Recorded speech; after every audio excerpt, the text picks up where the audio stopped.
Welcome back to the Nerdrotic podcast. My name is Gary Buechler. I am live in San Francisco, California, and I come to you from nerdrotic.com. And down in San Diego is my good friend, my co-host, Dennis Bithoulkas. What is up, Dennis Bithoulkas? Nothing much. What is up, Gary Buechler? How you doing? Not much. I'm good. Cheers, my friend. Cheers. And cheers to you as well. I'm drinking my bubbly water, and you're drinking your Jack and Coke. My Jack and Coke and my Luke Cage glass. There you go. Ooh. I love that glass. That is. Is that one of those ones that's illegal in California because it's got like lead-based paint in it? No, it actually had like a plastic wrap. It's coming off. The blue is coming off of here. It's kind of funny. This is a 2-pack. Aaron and I saw it had an Iron Fist and Power Man, right? And it was something. It was at Fry's of all places that we found this. And I was like, okay, I'll go halvesies on you, because he wanted the Iron Fist and I wanted the Power Man. And they're like, okay, cool. You guys were such a cute couple. Yes, we were. You really were. Yeah, you think Aaron still watches us? Probably not.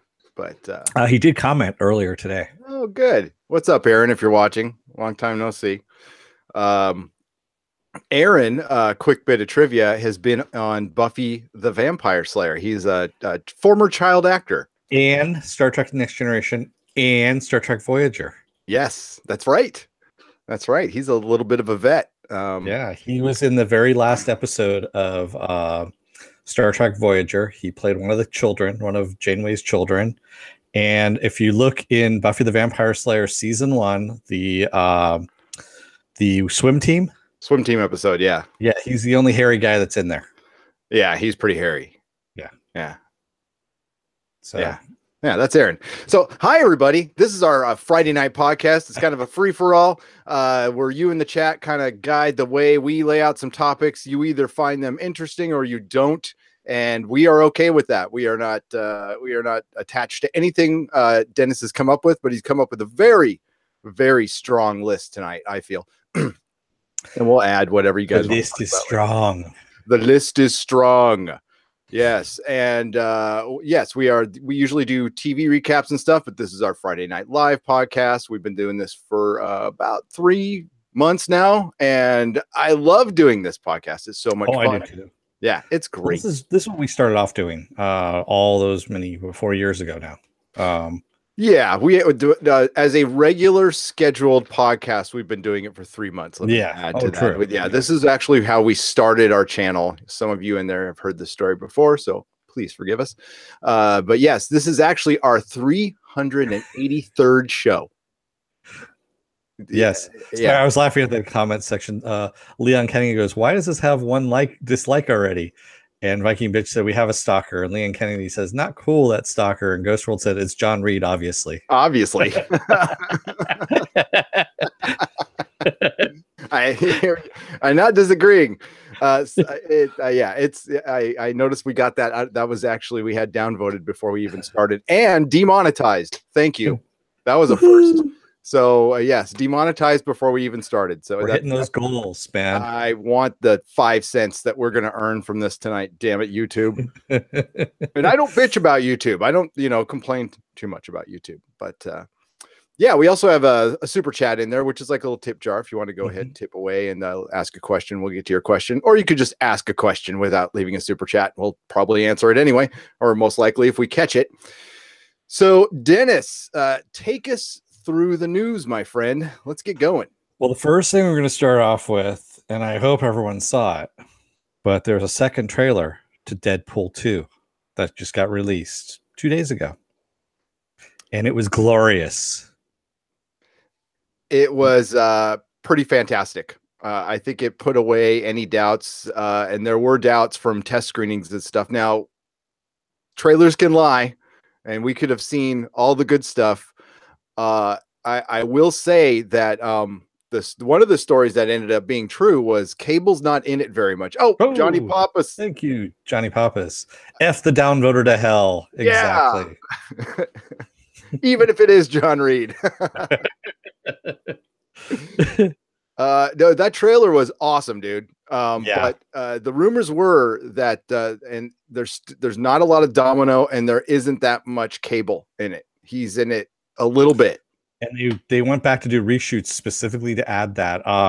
the girl who's playing Negasonic Teenage Warhead, they actually interviewed her and she was talking about it. And she goes, yeah, she goes, all that stuff about the negative comments is wrong. What everyone kept saying was, we want more Cable, we want more Domino.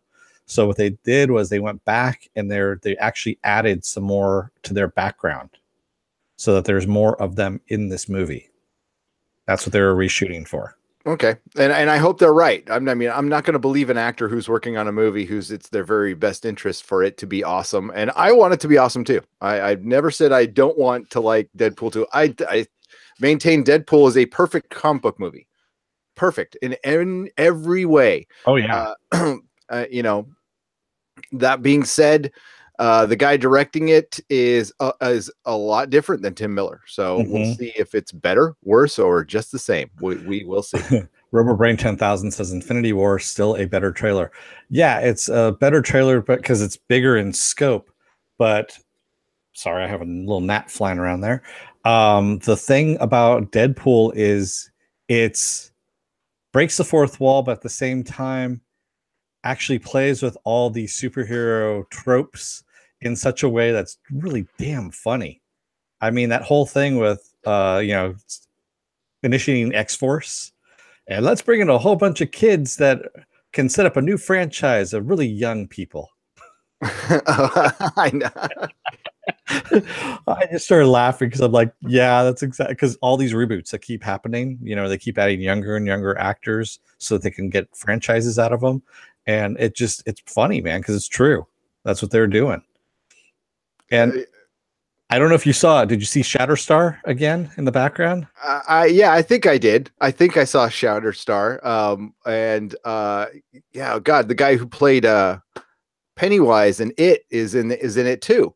Yeah. Everyone's in this movie. Terry Crews is in this movie. Yeah, that's and they need to do more of that in superhero movies. Just have like quick kind of like they do in the comic books. It's not like every Marvel character has this really developed story. There's a ton that just fly by, and that's cool. Yes, the Infinity War trailer was epic beyond belief and gave me goosebumps. And I can't remember the last time a trailer gave me goosebumps. But Deadpool 2 was funny. I mean, it was good. I don't think anybody expects it to be as good as the first. I think that's almost impossible. And of course, you're right, Ghost World. I don't want anything to succeed. I'm Mr. Schadenfreude. I am not encouraging at all. He's on to you already. He is.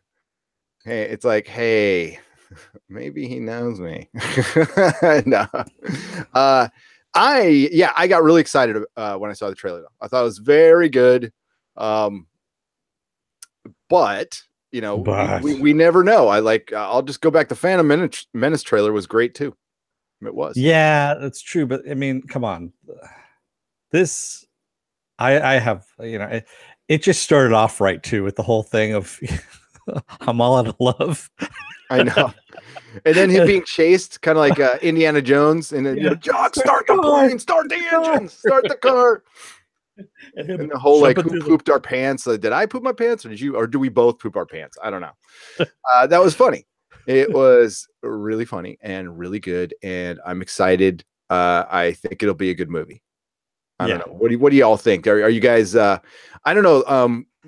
But I still am not gonna that test screening thing. I'll be surprised if that was a rumor. We'll see, because a lot of times that stuff ends up being true. So many people try to shoot shit down and it ends up being true. So that's why I'm cautiously optimistic. We'll just say. All right. So on to our other news here. Johnny Coyne has been cast as Allfather D'Aronique on season 3 of Preacher. That is good news. By the way, just to roll back to Leon Kennedy says, I remember that Christmas Phantom Menace trailer that dropped so much excitement. I know, like that. To me, that was bigger than the Force Awakens trailer dropping. I know that got everybody excited to have the original trilogy crew back, but the Phantom Menace trailer dropping, because before that got made, George had hinted that like he was done. I mean, he wasn't being truthful, but he was done. He was like, I'm not doing any more Star Wars. So the fact that we were getting more Star Wars, And the people our age will remember the resurgence that happened in 1997 and how exciting that was, because Star Wars was dead. The action figures started coming out. There were some books, but it wasn't huge. Star Wars is not forever. It's absolutely not forever. It goes through phases of excitement. Okay. And there are many years, but, 77 to about 85 when they stopped, when they did the Power of the Force action figure line. That was the last action figure line. And from 85 to like 91 till Timothy Zahn's book came out, there was nothing. Nobody talked about it. Everybody's all, remember that those movies, they were cool, but the Ewoks were dumb. And then it slowly started building up because George Mucus. George Mucus. You just say about your nose. That's all. George Lucas is a marketing genius. He is. And he slowly built it up, and that 20 year anniversary was amazing. And they re-released it. And Viking bitch! Hey, we're remonetized. There we go. Take that, YouTube. That's right. Thank you, Viking bitch. $5. Wow, right on. Nice. Oh man, I better really perform now, and you too. So yeah, I'm on it. Star Wars. That's why the things they're playing with right now, which we'll get into later, it's ill-advised. We'll just say. But Johnny Pop says I had a Darth Maul mouse pad. Remember when everyone thought Darth Maul was gonna be such a badass, and then he died like a little punk bitch in the first 5 seconds of the movie? Yeah, it was still the best lightsaber duel in all. It's to even the movies now. Right? It's like that was the best lightsaber duel, and the music behind it. I can rewatch that 5-minute piece over and over again.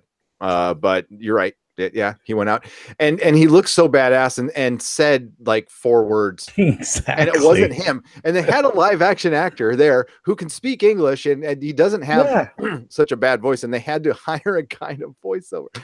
Freaking Lucas, man. George Mucus. Yeah, I might have stumbled onto something there. I don't know. Yep. I'm sure somebody's come up with that before. I think we have something there. George Mucus. So going back. Wow.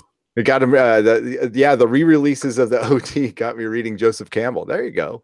I freaking got ostracized when I was young for being a Star Wars geek. Now everyone and their mother knows what an AT-AT is, right? Well, they know what an AT-AT is, but do they know what? How to the AT-AT? Yeah, AT-AT or AT-AT, or is it a all-terrain armed transport? Do they know that's what it is, or they go, no, it's just an AT-AT. But hey, I this is how far Dennis and I go back. Is it Princess Leia or Princess Leia? It's Leia. It's always Leia, but for the longest time, everybody said Princess Leia. Everybody for the first movie, and then it got changed. And they pronounced it right in Star Wars, but everybody I knew was calling it Princess Leia for the longest time. But of course, it's Leia. But I noticed Doomcock was saying Princess Leia, and I know he was saying it ironically, by the way. But I'm going to mention that now. Oh man, I haven't checked my email today, so after the podcast, I'll check my email. But thanks to the wonderful Viking bitch, I have made contact with our Lord Doomcock. I have offered to be a minion and give my life for your Lord. For my overlord, yes, and to give my life for his greatness and for his conquering the earth. We have made contact, and we'll see what happens. He's open to it. I don't know how much I should talk about, but he's definitely open to it, and he's seems very nice, and said some very nice things about the channel. And hopefully he knows like how big of a fan we have been. Like I'm a huge fan of that guy. I fanboyed out on him a little bit on the channel, and it's cool that we're getting him now before he turns into this 200,000 subscriber monster that he's going to become for sure. No doubt at all. He's funny, and he's got the production value, and it's just good stuff. So a lot of exciting things here. We're going to have a lot of guests coming on who are kind of like they're in our wheelhouse. Yeah. Kind of what? Kind of a big deal. That's what you're saying.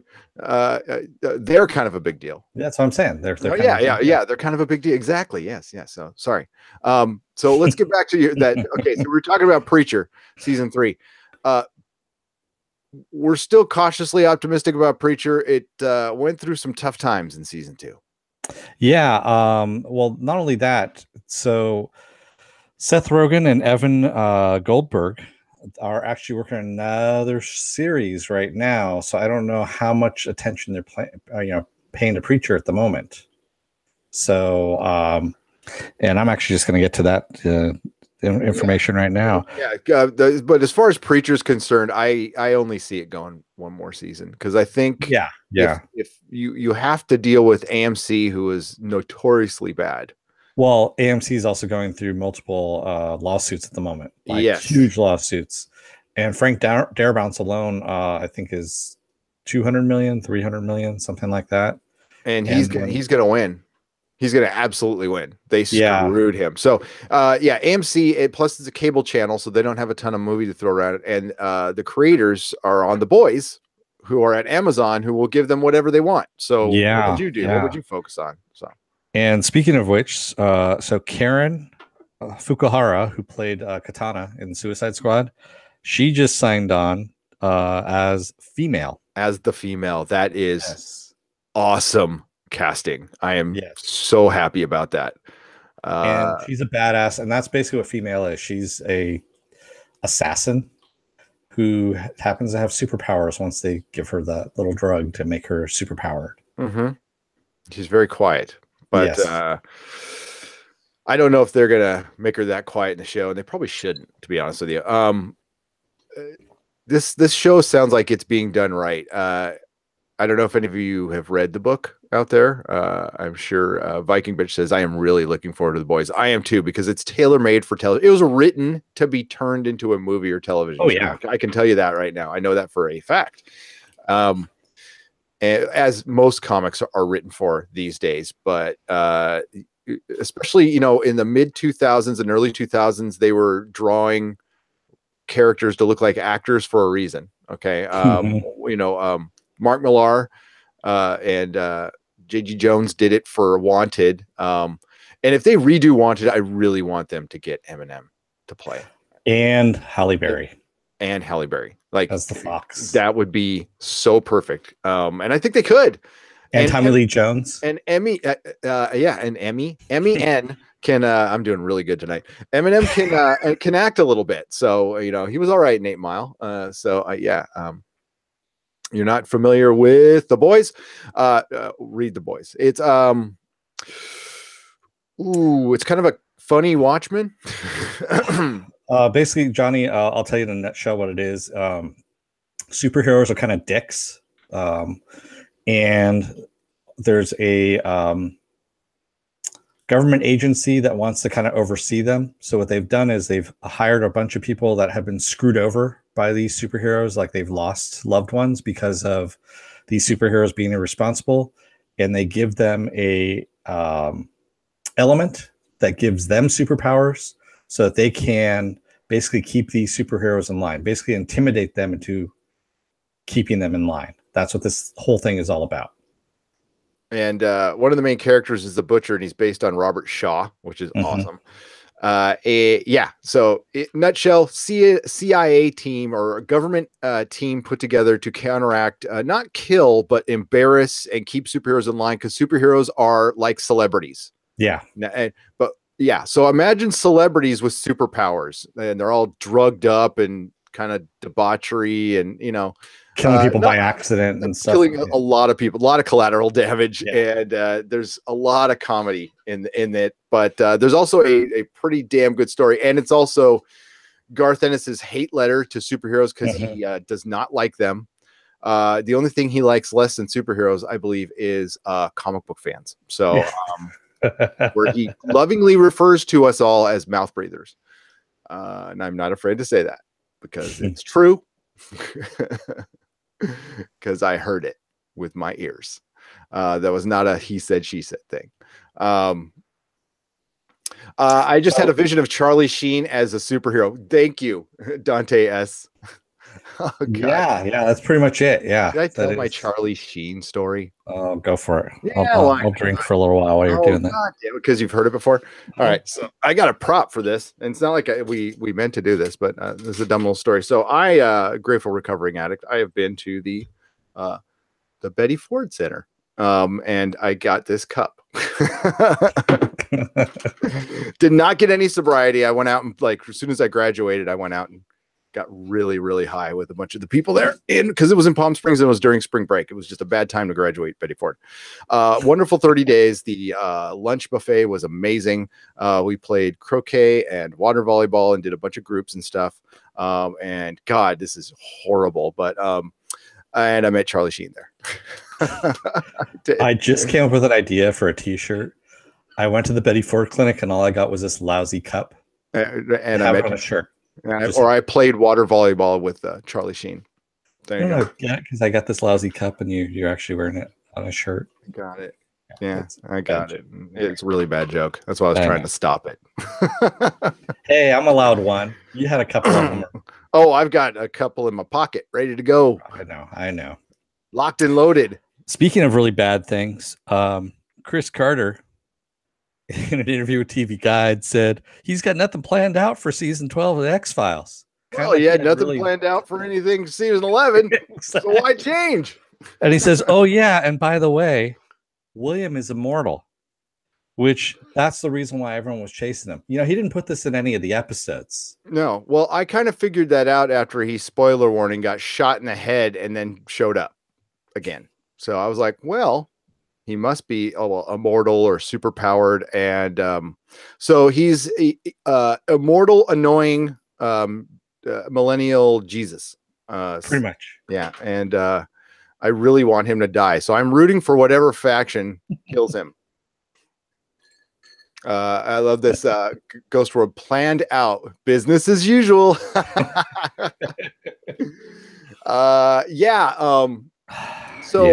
X-Files season 11. We did a very short recap. Please check out the video. It was like 30 minutes because it was just a bunch of running in the last episode.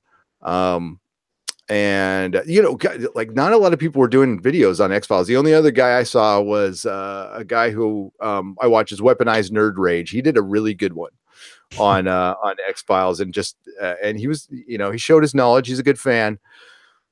And he felt the same way we did. I liked things about that season, last season, the standalones, The Familiar, a couple other shows. The Familiar stood out. Like that's classic X-Files. That can go in the top 10 list for sure.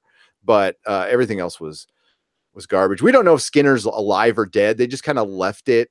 Skinner shot Reyes. Little leg twitch, like Skinner shot Reyes in the head, and then Smoking Man, who survived a missile to the face, gets shot and pushed into a harbor, like straight up 1970s Death Wish style or something. You know, it's like what? And Mulder killed like 15 people. Yeah, he did. He just flat out and some of them, like, you know, point blank, man, they had guns trained on him and yet he took them out. And it all could have been stopped if Scully would have just come out and said in the beginning of the episode, like she did at the end, going, you know, William's not our son. He's actually, I was actually kind of, well, I mean, is it, I'm going to use the R word because she was forcibly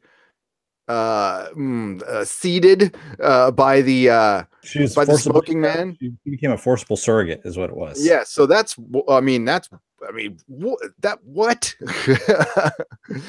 Jesus, that was dark. Okay, so and that would have probably kept Mulder from killing 15 people to save William. I mean, say it might have just halved the body count, maybe, and then they dropped the bomb of like Scully's pregnant again in her late 40s. God bless her. It can happen.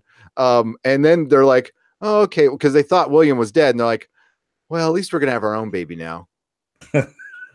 Viking bitch says Action Mulder is 106 and yet takes out Ben half his age. Right. Okay. So I will give you that one. One of my biggest complaint is 115-pound people beating the shit out of 300-pound guys. And 50-year-old dudes like me taking out guys half my age who are twice my size without like you know, and better trained. Yeah, and better trained. Yeah. Oh man, he's a homicidal maniac. Yeah, I want that action figure though. I do own a Mulder action figure with the kung fu grip. No, and I want that. I really do. So on to some good news. Bailey Leisure says she got over William pretty quick. That's right. Like they all do. They were kind of like nanoseconds. And I'm pregnant. High five! Yay! And oh well, we let the other one. We'll just let him float away. We flushed him off. That happened as fast as Anakin turning to the dark side. You know, it did. It's just like no. We got cookies. Okay, sure. I made them myself. They're Leslie's Toll House. Okay. Come and kill the little Padawans. Oh, dude, Robot Chicken had a great one that they did of that where he's trying to figure out how he's going to kill the Padawans, and he closes his eyes and imagines them as flowers that he's cutting down, and the flowers are screaming and yelling, and he's just got his eyes closed, swinging the lightsaber around. Leon Kennedy says, I saw you in Comics Division making comments on Comic Artist Pro secret videos, walking amongst the common plebes. I am a common plebe. I am, and Dennis is definitely a common plebe. So we are common plebes here. Comic Artist Pro is Ethan Van Sciver, who he gave us a positive comment on our Krypton video, and that put me on cloud freaking nine. Anytime I get a positive comment, I can have a shitty day and I'll just look for a positive comment on our YouTube channels and it makes me feel better. But getting one from Ethan was cool. That was very cool. Ethan's I've always loved his art. He does Green Lantern Rebirth, and he's a good guy. He's a good guy. He does good videos. He's funny. He's been railing on Star Wars because he was late to the party, so he just saw Star Wars and he's done like 4 videos in a row, and of course they're doing great for him.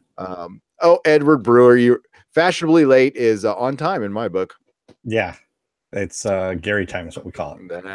Yes. Oh my God. Yeah. Team Lag. I was known as the captain of Team Lag. And San Diego Public Library has volumes 1 through 6 of The Boys all on hold now. Well done, Johnny Pappas. Wow, nice. The public library has them. So you probably know this, but go to volume 4 and open up the 3rd page and see if you recognize that dude. You mean issue 4? No, it's volume 4. Is it volume 4? It's volume 4, yeah. Oh, okay. I forgot what issue it was. It was like 23 or something like that.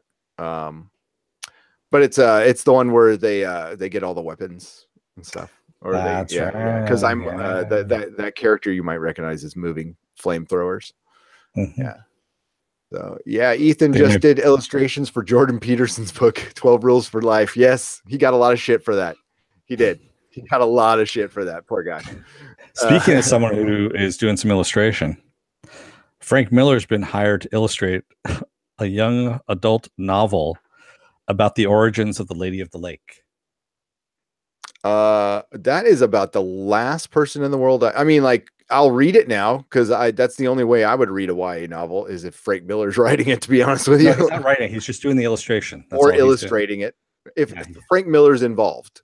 That is the only way I'll read a YA novel. Frank Miller isn't allowed to write female characters anymore because he can't stop using the word whore when he writes for them. So that's the reason why they don't allow him to write for those anymore.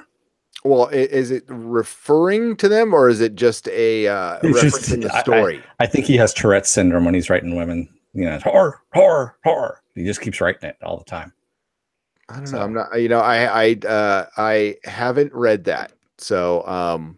Or maybe it's Howard Chaykin. Oh, it's Chaykin. That's right. That's Chaykin. Yeah. I am not afraid. I will defend Frank Miller with my life. I love Frank Miller. His art's gone to crap. I mean, it's gotten super loose, but he's also very, very sick. So, or that's what I'm assuming. I'm sorry. It's an assumption, but we saw him at Comic-Con and we're like, Jesus Christ, that is not Frank Miller. Because I saw him 3 years ago and he looked fine. So I'm assuming he's sick. So it will be YA horrors. Another reason to read the YA book. No, just kidding. Sorry. Hey, fake news. Frank Miller. I love Frank Miller. I do. I know a lot of people are down him. I read, what was that? The one that was supposed to be the Batman story that Dark Horse. Yeah. I know what you're talking about. The not the Immortal, but it's where Batman's kind of no. It was supposed to be Batman, and it's I forgot what it was called. It's a guy fighting terrorists. That's what it is. Yes. And I don't know where I did I put a video of I did a video of me reading that to Logan as a bedtime story for the Comic Outpost. I gotta find out. It's pretty funny. And Logan's sitting there going,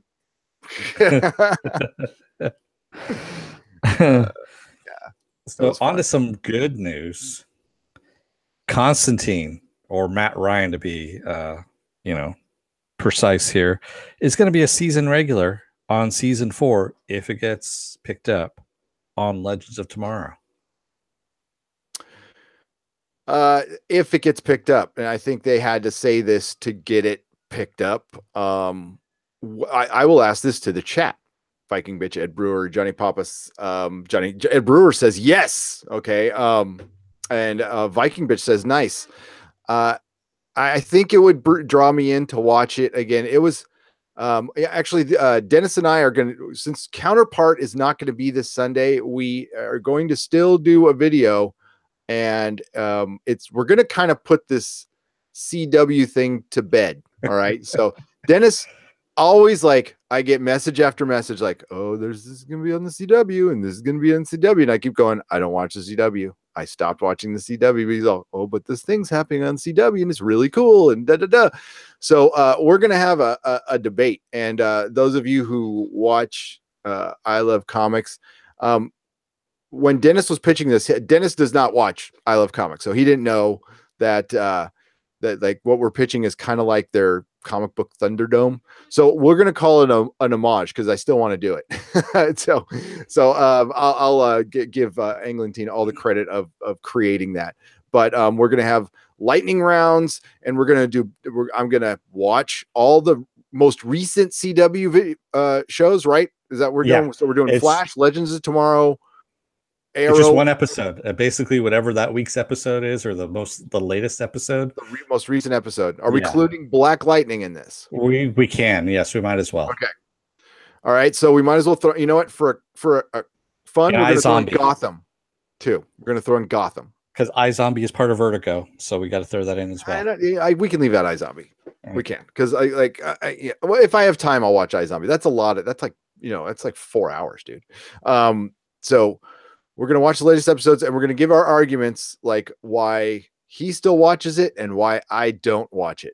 And we're going to see who you guys think wins. That's how it goes. I mean, it's not going to change anything. I don't think we're going to cover any of these shows because schedule wise, I can't do it. Yeah. So we just can't. There's too much stuff on TV for us to actually cover. The real reason we don't cover it. It's just it's a timing thing. Johnny, no Counterpart retrospective this weekend because I think it's because of spring break. They didn't want to compete with it, so they're he's asking us why aren't we doing one? We could, but I want to see the entire. I want to finish off the episode, the last episode, and then we can do a Counterpart retrospective at the end. I think. What about a speculative video? We could do what do we think is going to happen in the last episode? I think throw out our crazy theories. I think that's something to think about. That is something to think about. Thank you, Johnny Pappas. Oh yeah, that would have been a good one. That would have been good. Yes.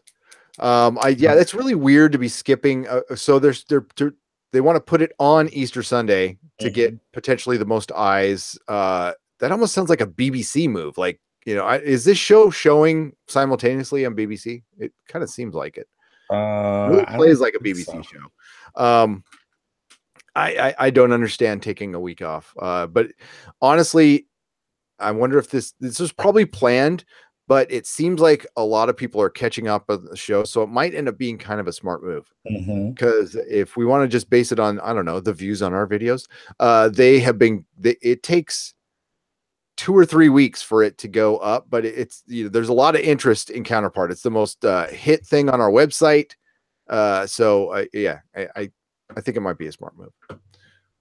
Grossworld says, "What the hell? You mean you're not watching 40 hours plus of TV and then making videos about each one? You guys are such slackers." We are. We are. We are. And I'll be the first to admit that. Speaking of slacking, Zack Penn, who wrote the X-Men movies, remember the very beginning? That was a pretty good transition. Yeah, fuck you too. I know it was bad, you know. Hey, A for effort, though, buddy.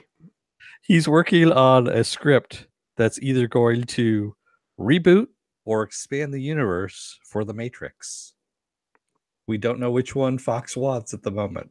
They don't either. Oh, okay. Before we start that, Charles Ruthheimer says, "I like that Constantine movie, Buried Under the Hurl Fruit."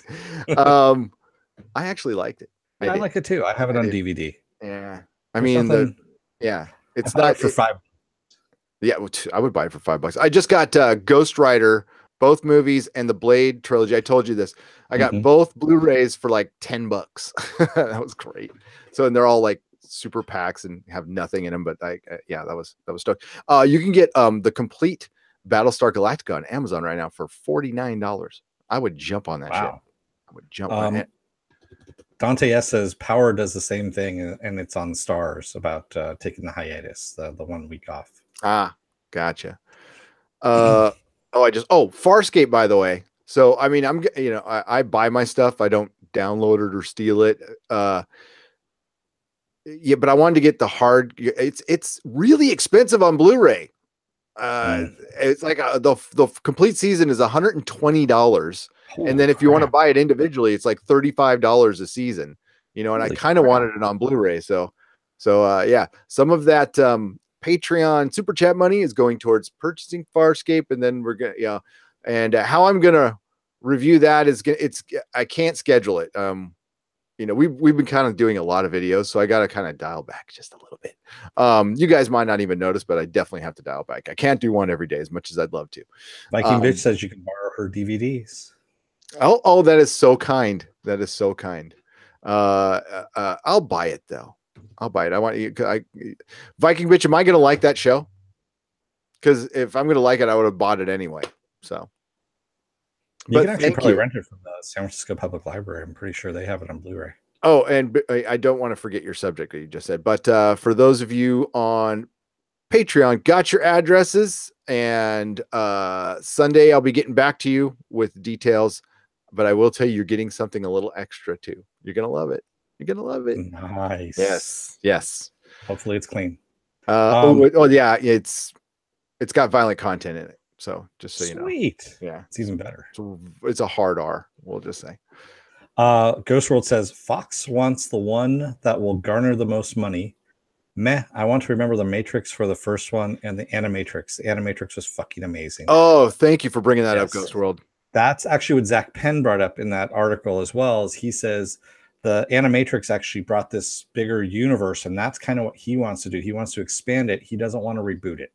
So he's actually more in the expanding the universe a la the Animatrix versus rebooting this entire thing, which he thought was amazing. He loves the Matrix and just he wants to keep going with it and basically just expand it out, which I agree with him on it. Yeah, why not just say that Neo kind of failed at the end? You know, like he failed, and that's okay to have an ending like that. I would actually make it a little more interesting. Like, this wasn't our super Jesus. This was the guy who got the farthest, the closest, and it didn't work. Because I really didn't like that God and devil ending, ambiguous ending at the. That's the one thing I didn't like. I like the second movie, I do, and all that production. They should have totally delayed it. Keanu Reeves breaking his arm, so therefore he is not in the final movie that much. There's still a lot to love, and the first Matrix movie is a classic. It's a fucking classic. And Animatrix, when we saw that, we were so excited. We're like, oh my god, this is gonna overtake Star Wars. This is gonna be the greatest thing ever. And that was the talk at the time. Like, F Star Wars, it's all about the Matrix. Out with the old, in with the new. Yeah, because they were releasing those the re-releases of Star Wars, and they were trying to compete almost head to head with this. But what the Wachowskis had to deal with is something George Lucas did not. and that is a modern media, a modern internet, people, sycophants all around them, and it going to their heads so fast, and their success happened to them so fast that it jarred them. And these, okay, not judging them for their lifestyle moves now, okay, because they're the Wachowskis, but they're partiers, we'll just say. Both of them like to party pretty hard. One of them lived in San Francisco, and there's so many stories, and that's okay. Again, I don't judge for that. I have partied pretty hard myself. But when you are responsible for $1 million movie franchise, you need to like, and his brother used to do that for one of them. One of them used to temper the other. So, and then they both started partying, and that's when things got out of control a little bit. But I don't know about Zack Penn, but is he writing it or guiding it? Or no, he's writing the script. Yeah, he's writing the script. Yeah, he's really pedestrian for the Matrix, but maybe that's what they need. I don't know. Yeah, I think they do kind of need something a little, tempered, I guess you could say, more than anything else. Yeah. I don't agree with his writing either. I don't really like his. I thought the first couple X-Men movies were kind of on the boring side and slow, but especially if you go back and look at them now, they're fairly dated. And yeah, I don't know how he's going to do it. Charles Rudhammer says he liked the freeway scene was cool in the second Matrix. That was cool, and they built a section that was an unused freeway over in Oakland, but they added to it. That was like a large portion of their budget. I don't think they realized that when you build a freeway, like how much money. Yeah. Oh my God! So yeah, that was over in Oaktown. Yeah, that was no. I will go back and watch it. Don't wish for a Gary. You'll be so pissed to see Neo not written right or make a mistake in his fictional life.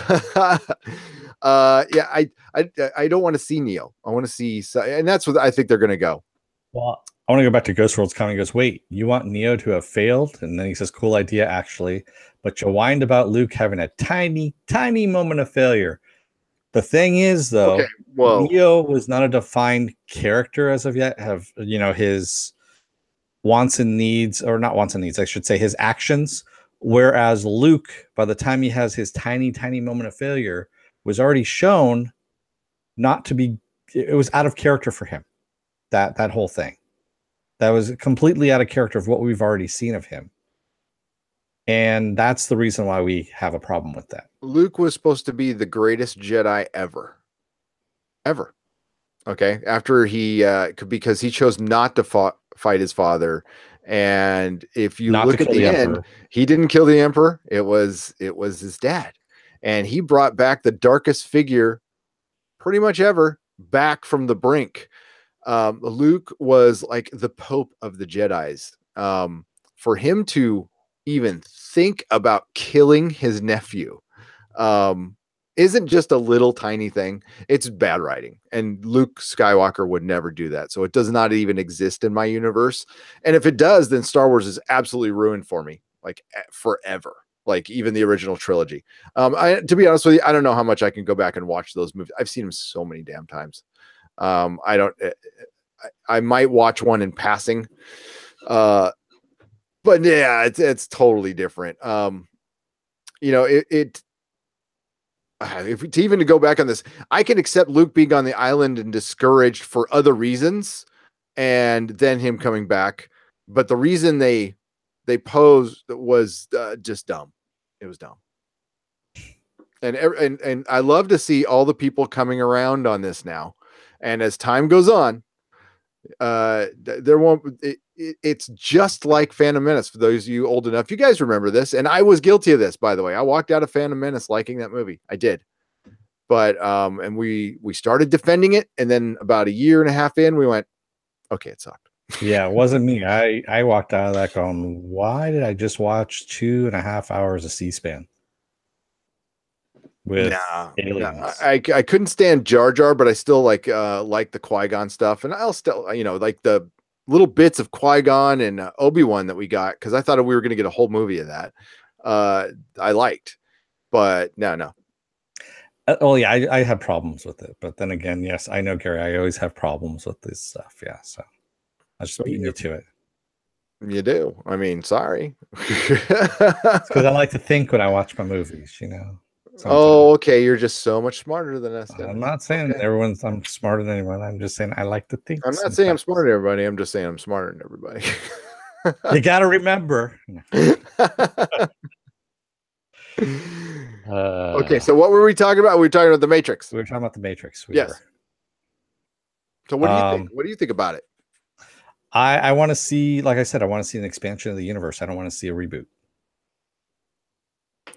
What do you guys think? I agree with that. I agree with that. Very much so.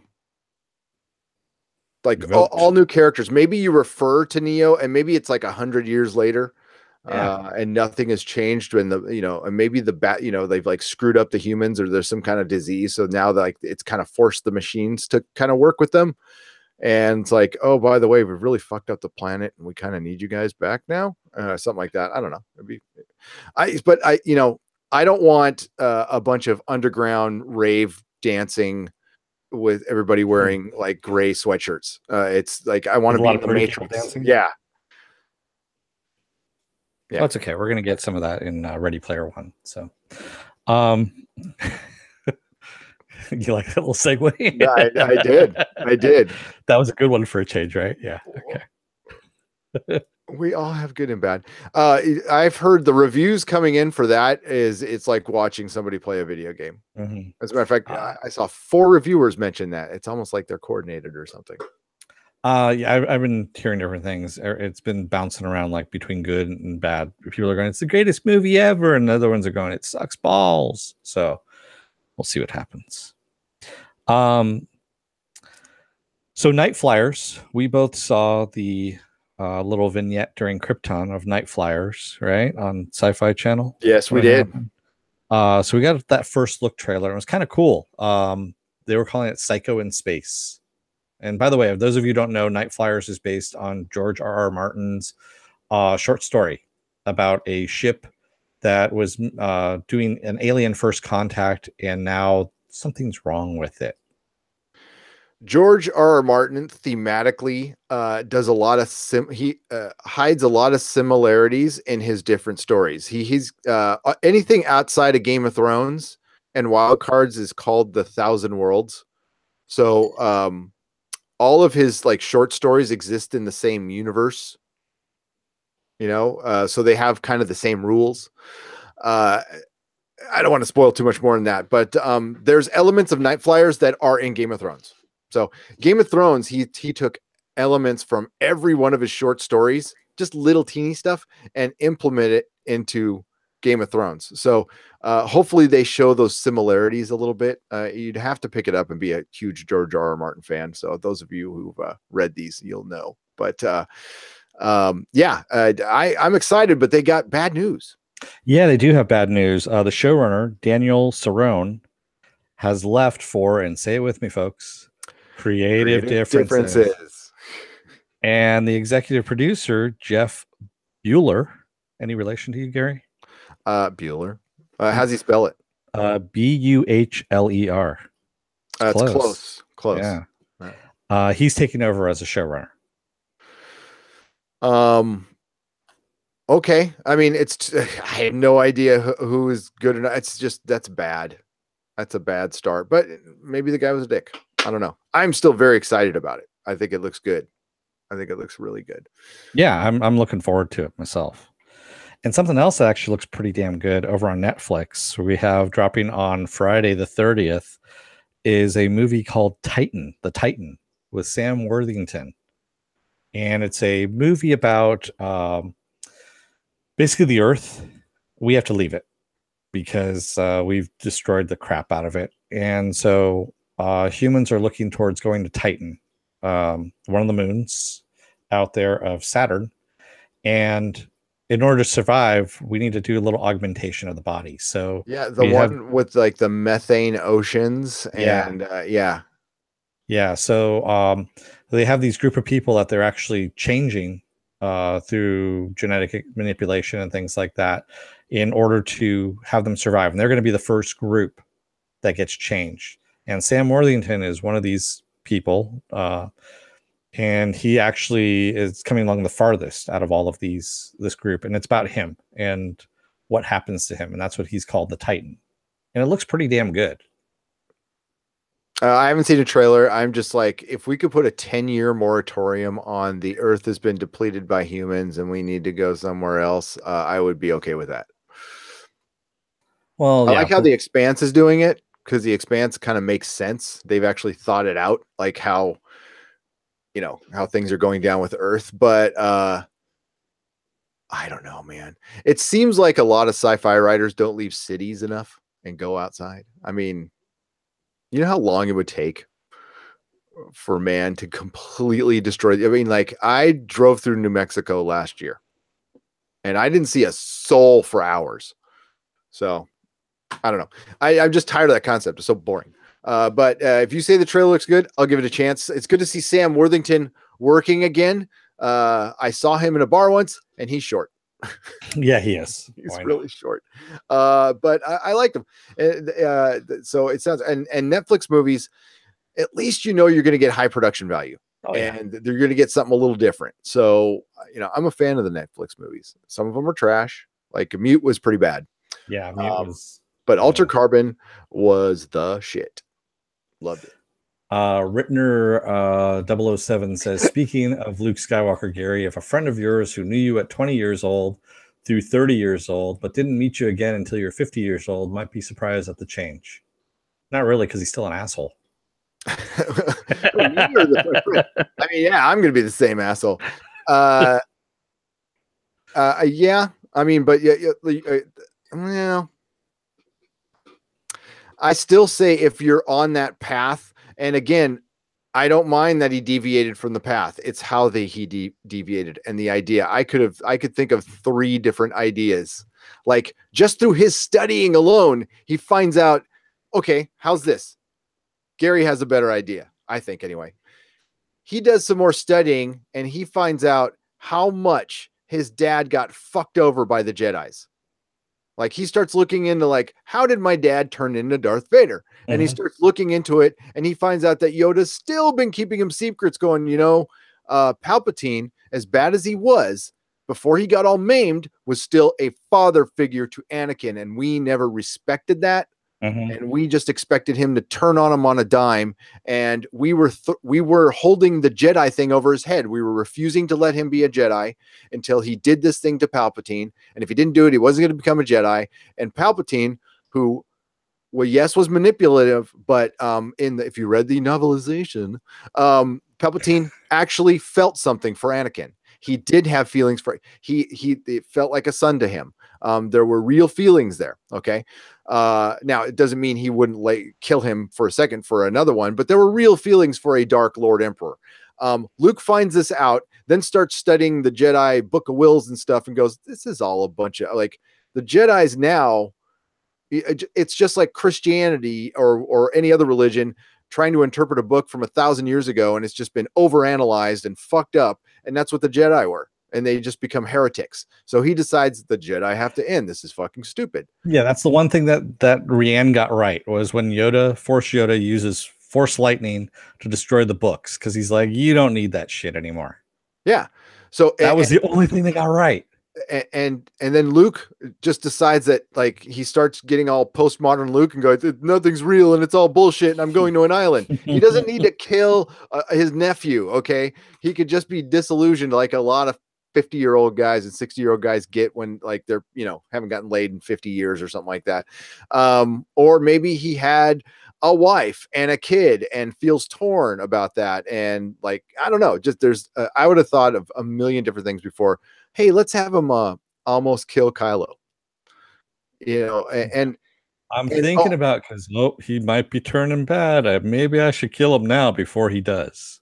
So the news today that flew under the radar with everybody was Rian Johnson was writing Last Jedi before he saw Force Awakens. He said it today in an interview. Just came out and said it. That floored me. I was like, what? So what culture got some interview with Rian Johnson, and he just let that slip in an interview? That oh yeah. So that script was written before he saw Force Awakens, which wasn't a completed script. If you remember, it was written on the fly. It was written on the fly. Yeah, they never had a script for Force Awakens, and that's from J.J. Abrams' own mouth, because he even says with episode 9 that's coming out, oh, we've got a script this time, unlike the first one where we didn't have a script. And sometimes movies turn out great. Okay, the original Star Wars, they were really playing fast and loose with the script. Iron Man 1 was done the same way. There was no completed script for Iron Man 1, and that turned out magnificent. So Die Hard, same thing. They didn't have a completed script, and they just said, okay, what would you do in this situation? And they went with it. Yeah, so that can be done, and that's why. And he was referring to Snoke. That's why he killed Snoke, because he just didn't think. And honestly, his argument was, I wanted to make Snoke just like the Emperor. And at the time, you didn't know anything about that. And he was not referring to books or anything. He's referring to movie canon only. He said, when you just watch the movies, he was just a dark Emperor, and that's all he was. And we didn't need any more information. But that's not true, because we got more information throughout the movies, and they had a bigger plan for him because they were going to show it in the prequels. So that's their whole thinking. They were thinking about doing prequels to this trilogy. So prequel of a sequel of I don't even know. My head hurts now at this point. I've been drinking. But he started work. Now he started personal work on the new trilogy, he said today. Now they haven't started casting or costuming or even green lighting any money for this. So I'm very skeptical we're going to see something from him. So also in the novelization for The Last Jedi, which is retconning a lot of shit or explaining a lot of shit in there. Crazy. Supposedly how he explains Rey learned how to fight so well all of a sudden was that when her and Kylo melded minds or something like that across space and time, she was able to download all the powers from Kylo's head. Yep. Basically all his fighting style and everything that he learned, she downloaded it straight from his head. That's how come. Speaking of Neo. Yeah. But she still didn't understand any of his intentions, even though she downloaded everything from his head. Because remember, she keeps asking him, what do you want? What do you want of me in the movie? But she downloaded everything in his head so she could fight better. But she still didn't know what he wanted. But she had downloaded everything in his head. Yeah. I'm just going to keep saying that back and forth because it doesn't make any sense. It makes no sense at all. I don't know what Ghost World said. He broke Mark Hamill's spirit. I don't know if he broke Mark. He broke his character. I don't know if it broke his spirit. But if you go listen, a picture tells 1,000 words. Go watch some of those first reviews and look at the expression on Mark Hamill's face. Now, maybe that's his sitting expression of, dread. But yeah, I can't read into a guy's, his paycheck, I'm sure, was very nice. So he's okay. And I think, as far as Mark Hamill's spirit being broken, no, I don't think so. I agree with you, Ghost World. He's a big boy. He can handle this shit. It's not going to hurt any of his legacy at all. Let me dial that back a little bit. I think it will in some aspects. I think in collectibles and how much he can command at Comic Cons and stuff. I don't think it's hurt it, but it didn't help it. Let's just say that. So if he went down like a true hero and everybody was in love with this movie, Mark Hamill could go to a convention and command a lot more money. As it stands now, he can command what he was commanding before. And that's it. So it's like $100 a signature. That's last time I checked, it was $100 to $200 to get a signature from Mark Hamill. If he'd have gone down, if this was a universally loved movie, he could have asked for the world. Yep. So it doesn't Stan Lee money. Yep. The toys aren't selling. You know what? The best gauge to all this will be Solo. We'll see how Solo does. Let's go on to something a little bit happier. Sure. And actually franchisee as well that we know. It's a franchise we all know and love. The Karate Kid. Yay. We have a new trailer for Cobra Kai on YouTube Red. You saw this trailer, right, Gary? I did not. Oh, I dude, heard it's this good one was though. good. Yeah. We see Johnny, kind of a washed up drunk. He's a super in a apartment building in the valley. And Danny LaRusso is now a car salesman. He has his own car dealership. And he's kind of an asshole, actually, Danny. And Johnny ends up seeing this kid getting his ass kicked by some other teenagers, and he kicks the teenager's ass, a la Mr. Miyagi. And the kid says, "Hey, can you teach me?" And he goes, "No, I'm not going to teach you.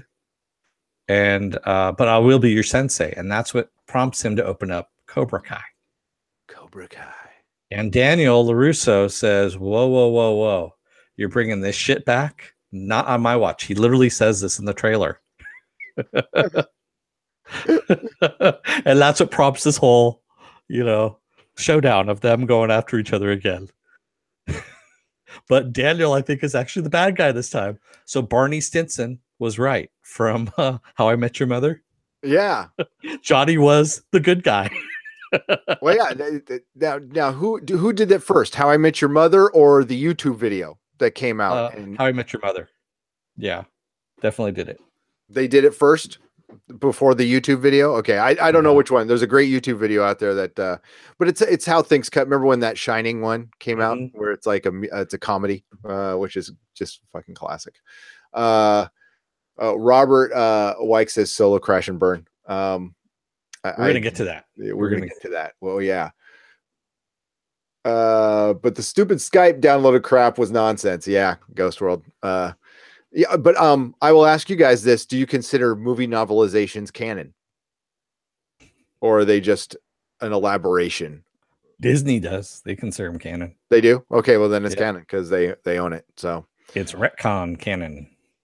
We got a whole thing about Disney, and I just spoiled half of what we're gonna say. But sorry, no, we want to try to be mostly positive on this podcast. We really do. I don't know how well we're doing tonight, but that's why I brought up Cobra Kai to tell something a little. No, I'm excited about this, and we're actually going to cover something on YouTube TV, or to YouTube Red. YouTube Red, yeah. YouTube Red. Yeah, I definitely want to cover this. I mean, yes, I know it's somewhat genre. Yeah, it's kind of we're kind of stretching it. We're stretching it a bit, but damn, man, we both grew up with this stuff, and we're gonna watch it. Yeah. So screw it, we're gonna watch it, and we're gonna cover it, and not because I'm forcing Gary or holding any kind of blackmaily kind of photos or anything like that of him over his head. There's so much you could blackmail the shit out of me. Problem is, I just say, yeah, he's like, yeah, go ahead. Yeah, here, you want some more video on it? Yeah, I have. God, I wish I could share it with you guys. I'll put it up on the Facebook page. We'll put it up on the Facebook page where we found some old Comic-Con videos we did. Oh, put it up in the podcast group. I'll put it in the podcast group. It's they're pretty funny. My friend JD shot it. Now you can see Dennis with green hair. It's pretty funny. Mark Hamill is the Last Jedi documentary from Jar Jar Abrams' channel. They leave him bawling on the ground. Curled up in the fetal position. Yeah. Like, I'll never do cons again. I think I made me pals watch Hannah and her sisters instead of Karate Kid back in the day. Oh man, what? No. I hope they never let you live that down. Why are we chanting Apple Crow? Where is he? It's supposed to be if you say his name 3 times, he appears. Oh, Apple Crow, Apple Crow, Apple Crow. He's like Beetlejuice? I think so. They were just asking if, Viking Bitch says, if I say Apple Crow's name, do you think he will appear? And Penn Farm Girl said, try saying it 3 times, Viking Bitch. Oh, okay. That's me following along in the chat. So, all right, what's next, my friend?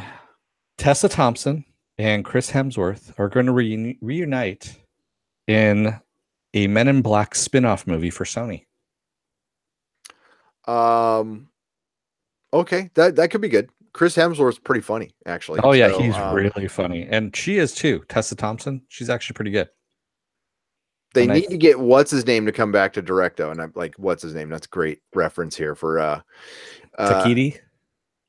You get Takiti, from Thor Ragnarok. No, I want to keep wanting to say Soderbergh. Barry Sonnenfeld. Sonnenfeld, yes. For he's part of the whole Coen Brothers, Sam Raimi school of funky fun directing, and like I love the first one. I really do love the first one. Fun fact, back when the first Men in Black came out, they being the studio, Sony Pictures, had the FX department was in San Francisco, and I used to work catering, bartending catering, and we used to do their gigs here and there. And so for the wrap party, we did it for both Twister, and we also did it for Men in Black. So, and I saw Barry Sonnenfeld there. Oh, you did? Yeah. He happened to show up. It was kind of cool. That's cool. That was also the first Marvel Comics movie. It was. It preceded Blade, and it was a Marvel Comics movie. Marvel Comics bought, what was it, Malibu? Basically just to get their characters, and then they shit canned it. Like Quesada just never used them again. Like they still own all those kids. They own Prime, and they don't use Prime. It's weird. Maybe they will someday, but I don't know why they bought them. I think they bought them to be nice. I think it was like, we're going to buy you guys because you're a bunch of our friends, and we're never going to really use the characters. That was Leon Kenny asks, any thoughts on Netflix Witcher series? Ever played Witcher 3 Wild Hunt Epic Game? I have not. I have not played the game at all, but I am currently listening to the books on audio, and I love it. I cannot freaking wait. So I'm a shitty gamer, but I'm going to try playing the game. That's actually a game. I don't know why I'm digging it, but I've seen a couple videos on it, and I'm like, ooh, that looks interesting. And then I read more about it, and it looks fun. Ghost World says, oh, guys, I don't want to spread gossip or talk about anyone's business, but Langley, this is Mr. Neely, one of our regular chatters, is back in the hospital. Just wanted everyone to give him some good wishes. Man, get well, please. Dude, please get well. We love you. Okay, you were there in the beginning for Star Trek. And he stood in there defending it. Bless his heart. We're all sending you good vibes, man. We are, dude. Get better. Thanks for letting us know. I appreciate that. Yes, thank you, Ghost World. Charles Rutheimer asks, at Dennis, you must have seen some celebs doing some crazy stuff on the sauce. Name names. Actually, it was more tame. The real crazy parties. This is when the first .com was happening. And there was a lot of drugs flying around. That's all I'm going to say. And a lot of people coming up going, yeah, look, a vodka tonic. I think you've had enough, sir. Put down the Coke vial. And there's a bunch of powder around their nose and stuff. Yeah. But I was close enough to George Lucas when Phantom Menace came out that I could have kicked him in the ass. And I'm pretty disappointed I did not. We both missed opportunities. Yeah. I walked into Skywalker Ranch and saw him and Rick McCallum during the making of Revenge of the Sith. And he looked at me like, probably like you should have. For one, did I ever tell you the story? So John Reed got us in there through a friend, and we went there and toured the studio, went to the gift store, and I bought an Emperor cane. It was fucking awesome. And I almost touched the, oh my God. The do not touch display. Who's the artist who did the New York Post covers? You're talking about, now you got me doing it too. I can't remember. It's the guy who did like the real normal, it's like the guy at the dentist. Rockwell. Yeah. So like John turns around and goes, do not touch any of the pictures. They'll set off an alarm. And like, and I heard him say it. And then I went, oh, and I like, it was, you know what hair away from me touching it. And John grabbed my arm. I was like, oh, I'm sorry. I got ADD. But yeah, I was on a not welcome list. So they had to like check and make sure that wasn't a mistake. But my name came up as, he cannot enter the building. And I'm like, wait a minute. Was he listening to what I was saying at the, I had no idea. It was a mistake, obviously, but that was weird. It took us like 20 minutes to get in, but we got in. It was really fun. Yeah, but I actually asked to. I'm sorry. I went to Skywalker Ranch too for a gig that I was working. He was actually George Lucas, and I'll say this is actually really cool. Every year he hosts the California Teachers Awards, where he recognizes a lot of public school teachers, and he gives them awards and money and stuff like that. And he's really big in promoting California teachers. So I was actually working that gig on my birthday of all things. And so I'm walking through this big sound stage with all our, gear and all that stuff. And I'm like, this place looks really familiar. Walk back out, grab another one, going through. I mean, really, this is really familiar. Where have I seen this place before? The third time I'm walking through, I'm like, holy shit, this is where John Williams did the score for Return of the Jedi and Empire Strikes Back. Yeah. Oh, it's that music room on the side. Yeah. And there's that vineyard in front, which is where we picked some grapes off that. Yeah. And that has that old couch in there for some reason that they left in there forever. Yeah. that was rad. That was rad. George is funny. Like he does stuff to piss off his rich neighbors, although he's like the most obnoxious rich guy there is. But like if they start bitching about homeless people or something like that, like he'll buy a plot of land and let the homeless people live there. I found out. So when he sold to Disney, I thought that Disney was going to get everything outright, like the property at the Presidio that Lucas owns. Nope, not true. He's renting that to Disney. Because remember, I was always saying, oh my God, Disney should do a mini Disneyland at the Presidio. That would piss off every San Franciscan forever. Oh my God. That'd be the most un-San Francisco thing, but I would love it. Hey, Charles, did they finally find out where his museum is going to be? Is it in Detroit or? Oh, yeah, that's a good question. Yeah, that whole thing. San Francisco or? Because, I mean, I know he was supposed to be doing that in Michigan, I believe, because that's where his girlfriend is from. They were going to do it in Chicago. Chicago, yeah. Offer him a place for $1, but then he went there and they're like, oh, it's $1 plus there's all these fees. Yeah. And he went, F you. Yes, George lives a great life. Wish you lived in California. California's pretty nice, man. It is. It's not bad. It's expensive as hell, but I'll never leave. Oh, and I still that whole Phantom Menace party that was happening right across the street. I still remember. I remember I texted you that time. Yes. And I said, I'm standing right next to George Lucas. Do I kick him in the ass or do I serve him a drink? I'll answer what I said now. Kick him in his balls. Kick him in his balls. That's right. You did say kick him in his balls. Not kick him in the ass. And it was kind of funny because I remember one of the reporters who had seen the movie came out and he was getting a drink. I mean, he came beeline straight to me for the free drink. And I said, how was it? And he looked me in the eye and went, yeah. Oh, George. Hey, yeah, Johnny Pappas, housing. California is a country club. Like once you leave, you're not allowed back in. And honestly, if I left, I don't think I would be allowed back in. Yeah, pretty much. I'm open to the idea of leaving San Francisco for sure, but not California. Ghost World says, no, you must only talk about Star Trek Discovery here. That thing sucked.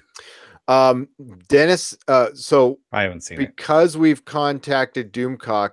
I'm gonna make Dennis watch it. So Dennis now has to watch Star Trek Discovery. It's all your fault, Ghost World. No, it's actually Viking Bitch's fault. That's all I'm gonna say. We're working on possible topics, and I like this isn't a for sure thing. I mean, like there's a lot to work out still. But like he's open to the idea. I don't want to be presumptuous and say it's like it's a done deal or anything like that. We still need to talk. I would love to have him on, but I got to work out some topics, and I haven't been able to communicate him with a lot because I've been so damn busy. But yeah, Ghost World, you're on the last episode of Legion. What do you think of it so far? Yeah, we're gonna wait until we hear back from you. Yeah, I'm gonna wait. Sorry for those of you listening to this. We're waiting for Ghost World's response on Legion. We are expecting a good response. Dennis, what do you think? I think he's taking his time on purpose, and I think he's going to keep us in suspense all this time. He's certainly taking his time. If you look over on the fourth tee, Ghost World says, to give you the answer, it's not if I like it, it's how much do I love it. Oh, wow. There we go. I told you, man, you got to listen to us on this stuff. When we both like it, it's a really damn good show. Yep. That's kind of like rarity, like the planets aligning.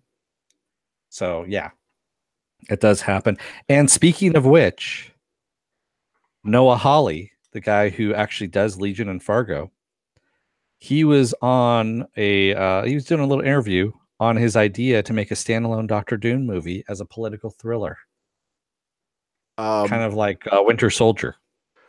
So you could do a Doom origin kind of without the Fantastic Four, but not like separating itself. There's a way to do it where you can allude to them, right? And I think that they could pull off this movie. I'm always skeptical of movies about a villain, okay? Because Doctor Doom is Marvel's greatest villain, and the problem is when Fox rushes out to do stuff, and they do it first. If they execute it great, that's awesome.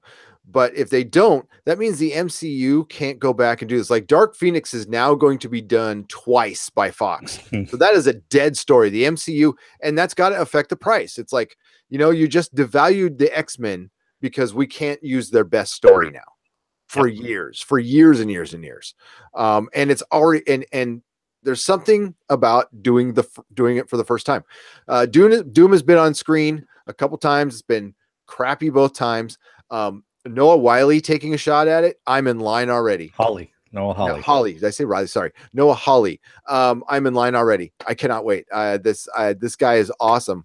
We sure missed the boat on Fargo. It's not really genre, but that would be a show I would, probably should have covered, but didn't catch it. My bad. Legion is wonderful. Legion is so wonderful. Legion is awesome. We are Legion. We are Legion. And man, soon, a couple weeks. April 2nd, or April 3rd. Yeah, that'll be our first Tuesday podcast in forever. Oh man. And freaking Expanse is coming out the same day as Krypton. I know. It's gonna 8 weeks in a row. We got to do that. Oh, we'll figure it out. Yeah, we'll do it. So Legion, I hope you are all excited. I would love a political thriller movie, but don't waste the good idea on a freaking Doom movie. That's funny. Way to flip the script there. Yes. Maybe he should do something without Doom. I want to see Doom in the MCU.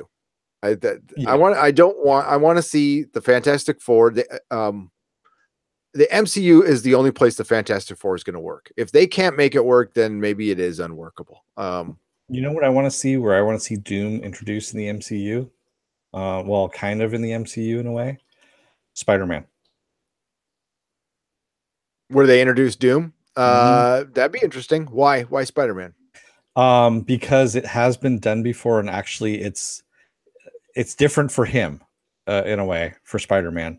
But I think with this iteration that they've done for Homecoming, Spider-Man Homecoming, I think it works because he's the quippier Spider-Man, and that's what they need to play off the more stoic Doom. And I think it would work. Okay. I mean, it's really connected to Fantastic Four. It's weird, but I do like because kind of like the way they introduced Black Panther in Civil War. I do like them sneaking people in different people's movies. It makes it feel more connected. And Doom is, while he is a Fantastic Four villain, he is the biggest villain in Marvel. So you can introduce him anywhere. Like he fights everybody. And it doesn't have to be the main villain. You could have him be, someone who's introduced. Yeah. What sucks is we're not going to have Dr. Doom fighting Iron Man, which is one of the best comics, dude. Oh my God, that was such a good comic. Yeah. So I don't know. I really want to see the Fantastic Four. I love the Fantastic Four. I know he already played Kilgrave, but I want David Tennant as Mr. Fantastic. I think he'd be wonderful. I want Mr. Fantastic. I know he's drawn muscly all the time, but I want him to be the way Tennant would play him. I would straight up do him as an American 10th Doctor. Straight up do it. Make him more fun, not stoic, just like really hyper smart and fun and, kind of energetic. I think that would be rad. I want a 60s Fantastic Four. Dennis and I pitched that. We want it to take place in the 60s. They disappear for a while, then they come back kind of like they're doing with Captain Marvel. I think it's totally doable. I could not agree with you more, Johnny, on that one. Yeah, we said that basically they find the negative zone. They fall into it. And for them, it's only been a year. Yeah. But they come out now. And yeah. and there's all these superheroes and all this craziness. And they have to kind of find their way back to Earth. So they're out in space. So you can get some of the space adventures, and that way they get a little more seasoned. Maybe have them run into the Guardians or something like that, or a Guardian. And they're bringing tech with them that they found in the negative zone. Yep. And on Earth, simultaneously, maybe somebody runs across some Reed Richards tech. With all due respect to Shiri and Wakanda, Reed Richards is the greatest mind in the Marvel universe, and it's part of his power. This was a great addition to his power, by the way. And I honestly, I don't know if it was like a Joe Sinnott or if it was John Byrne who did this, but his power, his brain works like his body. So he can stretches. His brain stretches. He can think at all angles at all times. He uses 100% of his brain. So I really want him to play that up. Like, he can make a gadget out of freaking anything and make it quickly due to his power. Plus, his power is badass. And yeah, and having a family, like a married couple, you know, and then you can introduce like Franklin Richards and that whole story. Like, oh my God, just adapt the whole John Byrne run, and you'll just make billions of dollars. So on to some not so good news. Yeah, Toys R Us just announced that as of yesterday, they're going to liquidate the rest of their stores in their inventory. So they originally just had, what was it, 140 stores, I believe it was. I thought they were closing everything. So they're originally it was just supposed to be 140 stores. Now they're actually going to close all 400 stores. Okay, yeah, that's what I thought was going to happen. It reminded me, if you guys have ever worked retailer, it's exactly what happened to the warehouse. Like, it was warehouse was in chapter 11 for like a decade, and then they just overnight just went, okay, we're done. And they said, oh, we're going to close a few, and then they closed everything. So yeah, I always thought they were going to close every store, but like the one near my work is like, must be the holdout, because they don't have a sign up, and I was by there yesterday. Some are privately owned. So those are the holdouts. I know there are a few that are privately owned. Do you think they'll just rebrand? Well, privately owned. So they're just franchised? They're franchised, yeah. Yeah, you could just so there will be some people who have like Bill's Toys or something like that, so they'll survive. Yeah. This is going to destroy the toy industry. Flat out. Yeah, I mean, as a result of this, remember KB Toy and Hobby? Yes. When they went out of business, Toys R Us had bought them, or bought their name anyway. Yep. Well, now that Toys R Us is going into bankruptcy, somehow or another they're back. They announced on Twitter that they're back. We don't know what capacity, but they're back. And I think I heard about that. Yeah, and I think one of our commenters actually said it best. What are they, like the light and the dark side of the Sith? Only one can exist at one point in time. I guess not, but like the only thing I remember from KB is it going out of business for a decade. Yeah, dude, all these toys, the older ones up there, they still have oh my God, the Ghost Rider ones still have KB $4.99. That's what it was always like that. But to be honest with you, I'm for it, but I was thinking more of for complete selfish reasons for my comic store. I was like, maybe I should just flat out do a toy store, just a mom and pop toy store. Yeah, and mix in vintage stuff, and yeah, like it really got Melissa and I were really throwing that one back and forth for a while. It got really interesting because the toy industry is going to need mom and pops now, because your aisle or two in Walmart, Walmart's got a pretty damn big toy section, but Walmarts aren't allowed where I live. They big box stores. It takes an act of dog, yeah, because it's not God here. It takes an act of dog to get a big box store. We got a Lowe's, and that people were literally protesting that one on the streets. So we'll never see a Walmart, although the Macy's that just went out of business at Stonestown next to where I work out will be a great freaking Walmart. I love Walmart, by the way. There's Targets everywhere though, because that's not a big box store. Yeah, I know. So yeah, and Target's toy section's kind of weak, to be honest with you. It's just like an aisle. So after Toys R Us said that, all the stores are going to be liquidated. So a week after their bankruptcy proceedings, The Toys R Us founder, Charles Lazarus, passes away at age 94. Kind of like he knew it was up. And what a weird name.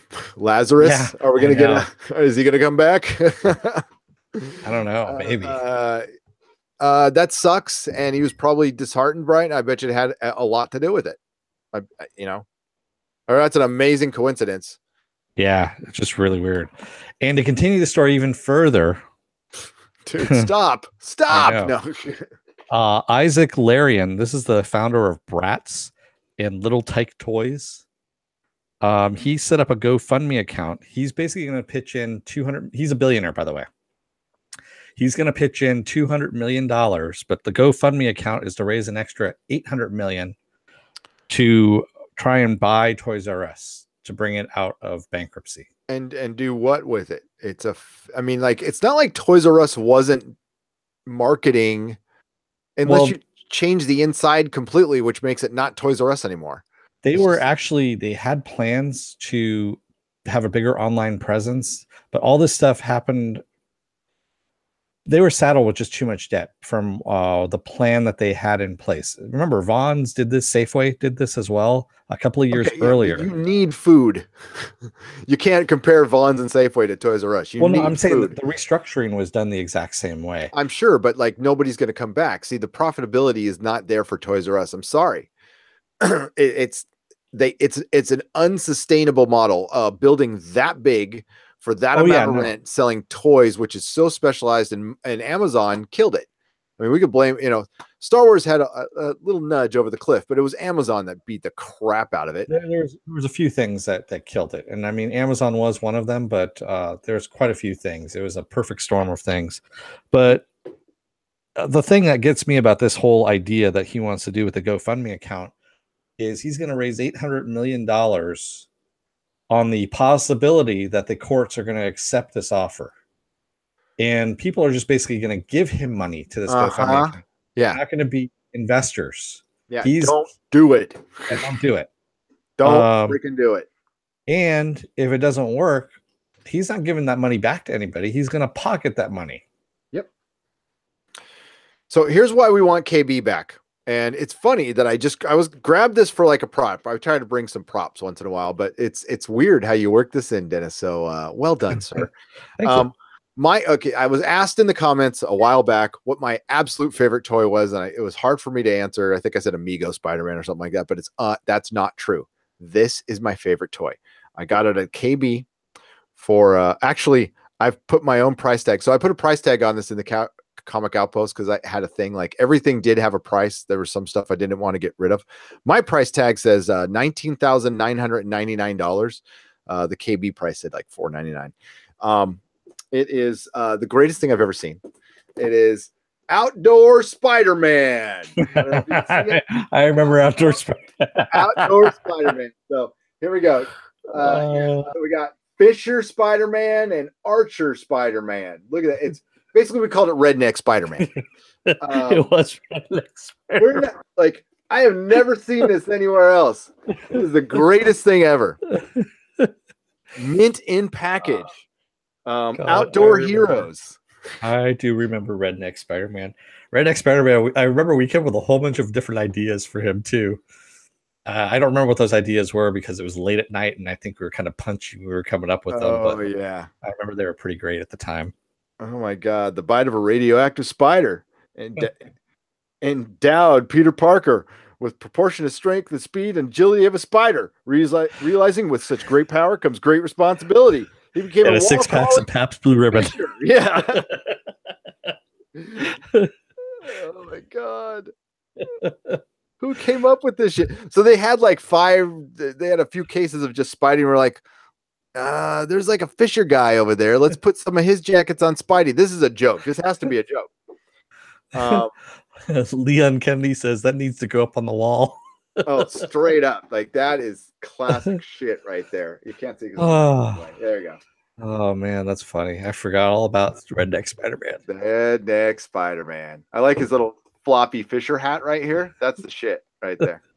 And of course, he's got his little what the hell is that? The Fisher thing where you pull up where you could walk around and go. Oh, the waiters. The waiters. Yeah. You got a little Spider-Man, Spidey on his waders right there, right above his Johnson, his Spider Johnson. Yeah. Oh man.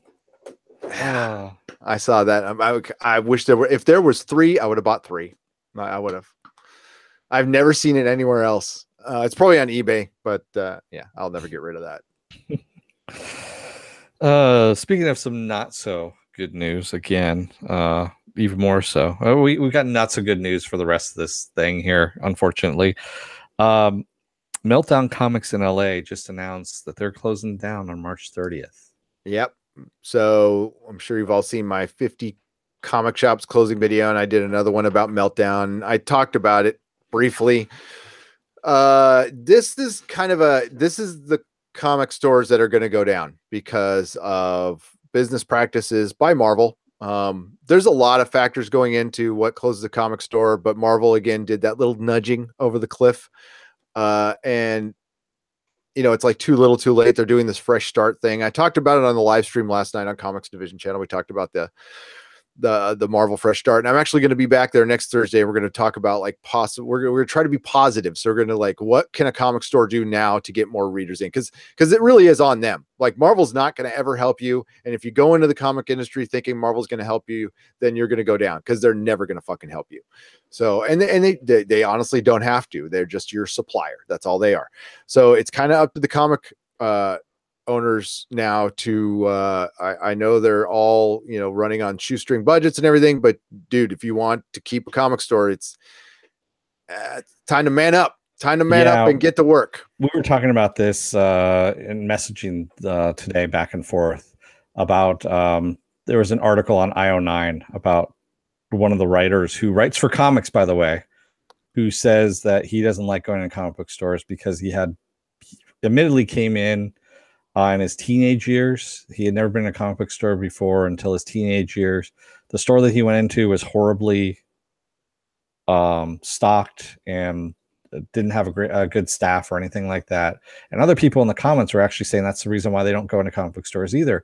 And Gary and I were talking, and it's like, yeah, you know, well, one, it's part of the person's who is going in, the customer, part of their psyche or their personality makeup. If you're really, really shy and you don't ask somebody about what you want or what you're looking for when you go into a store, that's part of it. But it's also part of the owner's responsibility to kind of ask what's going on. Like you got to, yes, you have to be, you have to work with a lot of finesse as a customer. And yes, I mean, as a comic shop owner, and yes, there's shitty comic shop owners, but I read the article twice. Okay. And this guy's worldview is that of somebody who's lived in his apartment his whole life. I mean, like he based that pretty much on one comic store. He wrote an article that says, I don't like to go into comic stores because I had a bad experience in one comic store.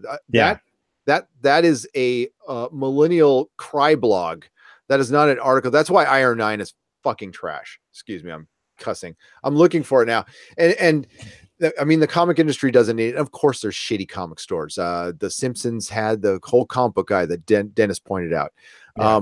But there was a new group of us who came in and really had worked our entire lives in retail shops, like record stores and stuff. And we know how to do customer service.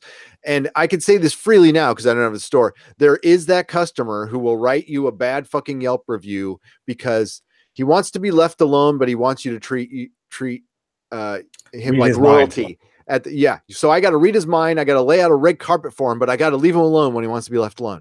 And it's like, dude, mixed signals. It's called. You were left in daycare too long or something. I don't know.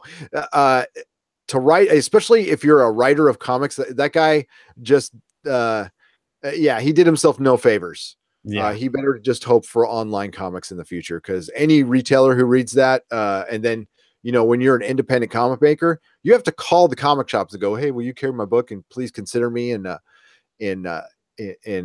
previews and stuff. And believe me, this article made the rounds today, big time within the comic retailers. So they all fucking know about it. So good luck, buddy. Good luck in the future. Yes, I'm biased. I'm a comic shop owner, but I do understand that I've had bad experiences. We've all had bad experiences in retail. Nobody's perfect. You catch a guy on a bad day. I got a bad Yelp review because I had to close the store on Monday and fly down to San Diego for Melissa's dad having a bypass. And I land and there's a bad Yelp review. Like, I made a special trip over on a Monday and you were closed and there was no sign. The sign had blown off. Sorry. You really ruined my day. 1 star, and and whatever. I didn't say anything. It's like, whatever, leave it there. I don't care. But, when we get mad, we got to realize, like, yeah, the guy might have disrespected me, but the consequences, like, that guy had no idea that I went to San Diego and, quadruple bypass surgery, blah, blah, blah. And, he fucked with my business because he had a bad day. And I understand he had a bad day and it sucks the sign blew away. But, people can have bad days. He said he went in there multiple times, though, and they had a shitty staff and it was unorganized. And that's where I will agree with Dennis's side that comic shop owners, and that's what I'm kind of getting at with this, with the comic store closing, you can't expect, as much as Marvel should help you, you can't expect it to happen. It's not going to fucking happen. Yeah, they're not going to spoon feed people for you. I mean, you have to, and basically you need to ask, okay, so what's your favorite TV show? What kind of music are you into? What do you like movie wise, that kind of stuff. And for that, you can actually steer people towards stuff and go, hey, this is what this book is about. This is what this is about. Do you like this kind of stuff? Are you into vampires? Are you into werewolves? What are you into? And steer them in that direction. It's going to take a little bit of work, but that's what you do as an owner. Here's a sad truth. Not everybody is a good talker. Not everybody is a good conversationalist. Not everybody susses out people. That's why you need to, before you open a comic store, you need to have tons of retail. It's not rocket science, but it's not easy. Okay. You need to have a lot of skills with customer service. You need to be able to hold a conversation for hours. It's performing. You need to have your game on all the time, no matter how shitty you feel, no matter what. Was I perfect at it all the time? No, but I was pretty good. I can talk to anybody about anything. And, I know you're kidding. I can talk to anything about anybody about anything. I had no problems with that. I think a lot of comic shop owners can't afford employees, but they also need to look at themselves in the mirror and going, am I the best thing for my comic store? Or should I hire somebody who's a better face of my comic store? Because sitting behind a counter with your head in a book or playing a game and not acknowledging people, like one of the rules at the store, you say hello to everybody who walks through the door immediately. Yeah. And I learned that from my manager at the warehouse, who told me, because I wasn't doing it, got on my ass about doing it, and it's a habit that stayed with me. So thank you, Glenn, by the way. Viking Bitch, you don't have to be Gary to have a good shop. There are other people that are out there that I've seen do just as good of a job as, selling books by interacting with people. And it's basic interaction, honestly. And I used to tell, Gary had a partner for a while there. You see that he can't give me a compliment no matter what. I did give you a compliment. I said, I don't need your compliments. It's okay. I love you, Gary. I love you, man. That's not the booze talking either. Well, actually, some of it's about 50%. I think Roger, I know where you're getting at. Roger just wasn't cut out for it. No. Roger was a little more timid about stuff, but when we used to go to cons and stuff like that, I used to tell Roger it's part P.T. Barnum and part, just flim flam man, almost, in a way. You really have to get out there, get in people's face, and sell this shit. And because sometimes it doesn't sell itself, honestly. No. And I kind of disagree about the getting in people's face, but I mean, not getting it, not being. I'm not talking about being confrontational. I'm talking about getting in people's face with the content, I guess you could say. We were able to do it at the Comic Outpost through conversation. Like, I would sell stuff by talking to somebody else, and it just happened because, like, that's what this podcast was born out of. I would do this all day long, every day for 10 years. I did it, talking to people about everything under the sun. And it was tons of fun. And you got to have fun doing it, and you got to have fun. I also loved, when I was in the basement, going through comics alphabetizing. I love that just as much. And that's the part where people go, ooh, they're like, ooh, comic stores work. I did not buy the store for work, but they're tons of work. They're tons of work, and it doesn't take a day off, and it's a 7-day-a-week job. And I think and it doesn't pay very well. So I don't know. I know I'm very passionate about that. I am, but it's on the comic shop owners at this point. Like, because Meltdown closing is a harbinger. That is, it's a big fucking deal. There will be a time. I'm pretty sure, like, the comic stores are only going to be in like pockets of areas now. They're only like, there might be some suburbs where they're still popular. It's going to be a regional thing. I think pretty much all the big cities will have comic stores, and that's it. I think it's kind of done. I think comic book retailing at a big level has been done for a while, to be honest with you. When I opened my store in 2003, there was almost 4,000 stores. There's under 2,000 now, and we've lost 50 in the last calendar year. Writing's on the wall. I don't think much can be done at this point. There is a way to have a store that is successful, that works. You have to diversify a lot, and you have to be into collectibles and be okay with just being a completely niche market. The time has passed. The comic book movies did not help. Disney did not help. And it was kind of inevitable. And it was happening before Disney bought the comic shops anyway. So, it was video games. I mean, if we want to pin it on one thing, which we can't, but I mean, like, the majority of it is video games. In the interwebs. That's all I'm going to say. Yep. And we'll end it there. We'll end that little tirade there. I'm off my soapbox. Sorry, folks. Very passionate about that one, though. So we have another thing that we're a little bit passionate about. It's a little show called Ash versus Evil Dead. Yes. And by the way, I just want to say hi to Elijah, the Aura Man, who just came in to stop by and say hi. Hello, Elijah. So we are very passionate about Ash versus Evil Dead.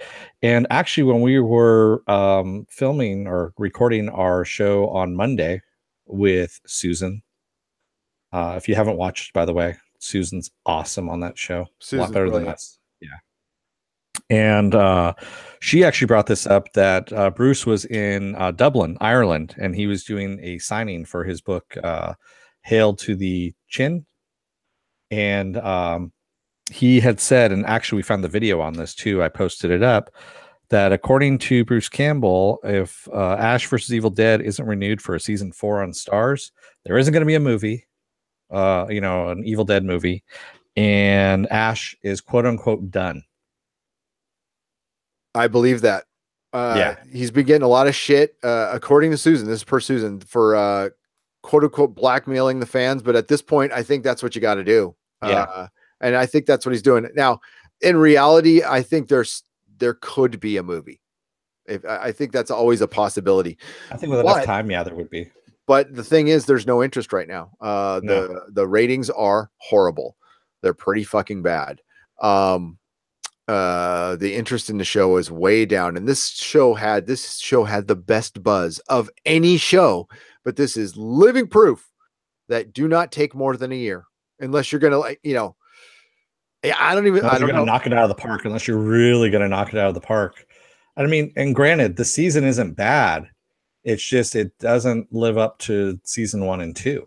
No, you're right. That doesn't help either. Is the quality is not as good as the first 2 seasons were. It took longer than a year. Game of Thrones might be an exception, but I'm interested to see how, Westworld does, because that took longer than a year too.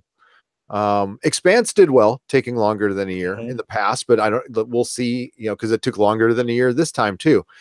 I think I think those gaps of time really hurt, especially when you could tell that Ash was there's a bunch of dead leaves on the ground, so it just doesn't look right watching it in spring. They had a Christmas episode last week, okay, so you could tell that they fully meant it to be in October, and what really hurt Stars is not saying anything, not communicating with the fans, and Bruce had to tell us. So Bruce is catching a lot of shit right now for coming out and saying, stop downloading, stop pirating. And if you keep doing that, you're going to kill the show, which is true. It's all true. And this is, as you say it, this is Bruce's persona. I say it's Bruce. This is Bruce Campbell. This part is Bruce. Yeah. I mean, Bruce does play a character when he goes out and does autograph signings and things like that. He does play a character version of himself, and it's pretty damn funny at times. But this, if you watch that video, it's him basically saying, you know what, man, I'm done. And he you can tell he's hurt by it. Like Susan even said, I didn't believe her at first until, you know, I did believe her, but I mean, I was kind of skeptical about him. You know, I thought maybe he was playing it up a little bit, and then I watched him like, no, he's pretty damn hurt about it. He is. That was he's taking it you could see personally. the sadness in his eyes. He's taking it personally. I think he's upset at Starz. I think he's upset at everybody because honestly, it's what he's gonna be remembered for. It rebooted it. Yeah, it's his legacy. Also, it rebooted his career. He's done very well in other things, but man, this is film lore. You know, this is this. I mean, if Ash went out good, I could see him like getting a star in the Hollywood Walk of Fame. You know, I could see a Bruce Campbell star definitely in the future. Yeah, this sucks. This sucks this totally sucks. But they have a contingency. And so it looks like, I mean, let's be real. This is probably the last season of Ash vs. Evil Dead. Yeah, it probably is. And as he put it, you know, basically he has all this space up in Oregon that he has, and he's going to go and walk through the leaves and smoke a little weed. Okay. Good for him. Don't get lost. Yeah, good for him. And he can live off the royalties and stuff, but Ash is a neat show on a which I think is a very good cable network. I think it's better than HBO, to be honest with you. Yeah. They have much better shows. I think it's totally worth the price. As a matter of fact, I do not subscribe currently to HBO until Westworld comes back. And I currently subscribe to Starz, and I never stopped because they have American Gods. They have Counterpart. They have Ash vs. Evil Dead. You can go back and watch Penny Dreadful. You know, they've got good shows. So, and you know, there's Black Sails was on there too, right? Black Sails was on there. Da Vinci's Demons. Yep. Yeah. So, I mean, they've got some good stuff on there. It's not really like, do. yeah. And it's not just like a one and done. Like HBO has, they had Game of Thrones and Westworld. What else? Oh, they had Tales from the Crypt, but that was back in the 90s. Life on Mars was amazing. Johnny Pappas. Red Dwarf came back. Am I late to this party? I just saw that. Red Dwarf, unlike which came back and floundered, I do believe. Okay, so it came back. I watched a little bit of Red Dwarf and I liked it. And by the way, I think it was DJ Bowman that was saying about the 8 episodes thing. Yeah, he goes, maybe some show should run like British shows where they only run 8 episodes, like Life on Mars, only 2 seasons. That's what this does. Ash vs. Evil Dead only has 10 episodes or 8 episodes. DJ Bowman said back in my into your face thing, it's shove a comic in your face. You should read this. Yes, that's funny. I'm going. Let's hit the chat a little bit. Yeah, I was saying Ash vs. Evil Dead is at 8 episodes or 10 episodes. Oh, I'm sorry. You asked me a question. I was reading the chat. So you cannot do 2 things at once. It is, I believe it's 10. It's 10. So yeah, they don't have 22 episodes. It is 10 episodes. So that's what they're doing. They're actually, and they're only half-hour episodes. That's the other thing too. And we were both skeptical at first, the first season, but it really works well. It works perfect. The first 2 seasons are magnificent. The first season is perfect all the way through. I mean, that's how you bring back a franchise. I've not seen a better example of bringing back a franchise with its original characters. Now, Mad Max Fury Road is how you bring back a franchise with a new character. And not have to reboot it. I was ready to hate Mad Max Fury Road. I was like, not accepting. I love Tom Hardy, but nope, not accepting him. Mel Gibson forever. Then I watched the movie and I'm like, oh shit, that was good. Yeah.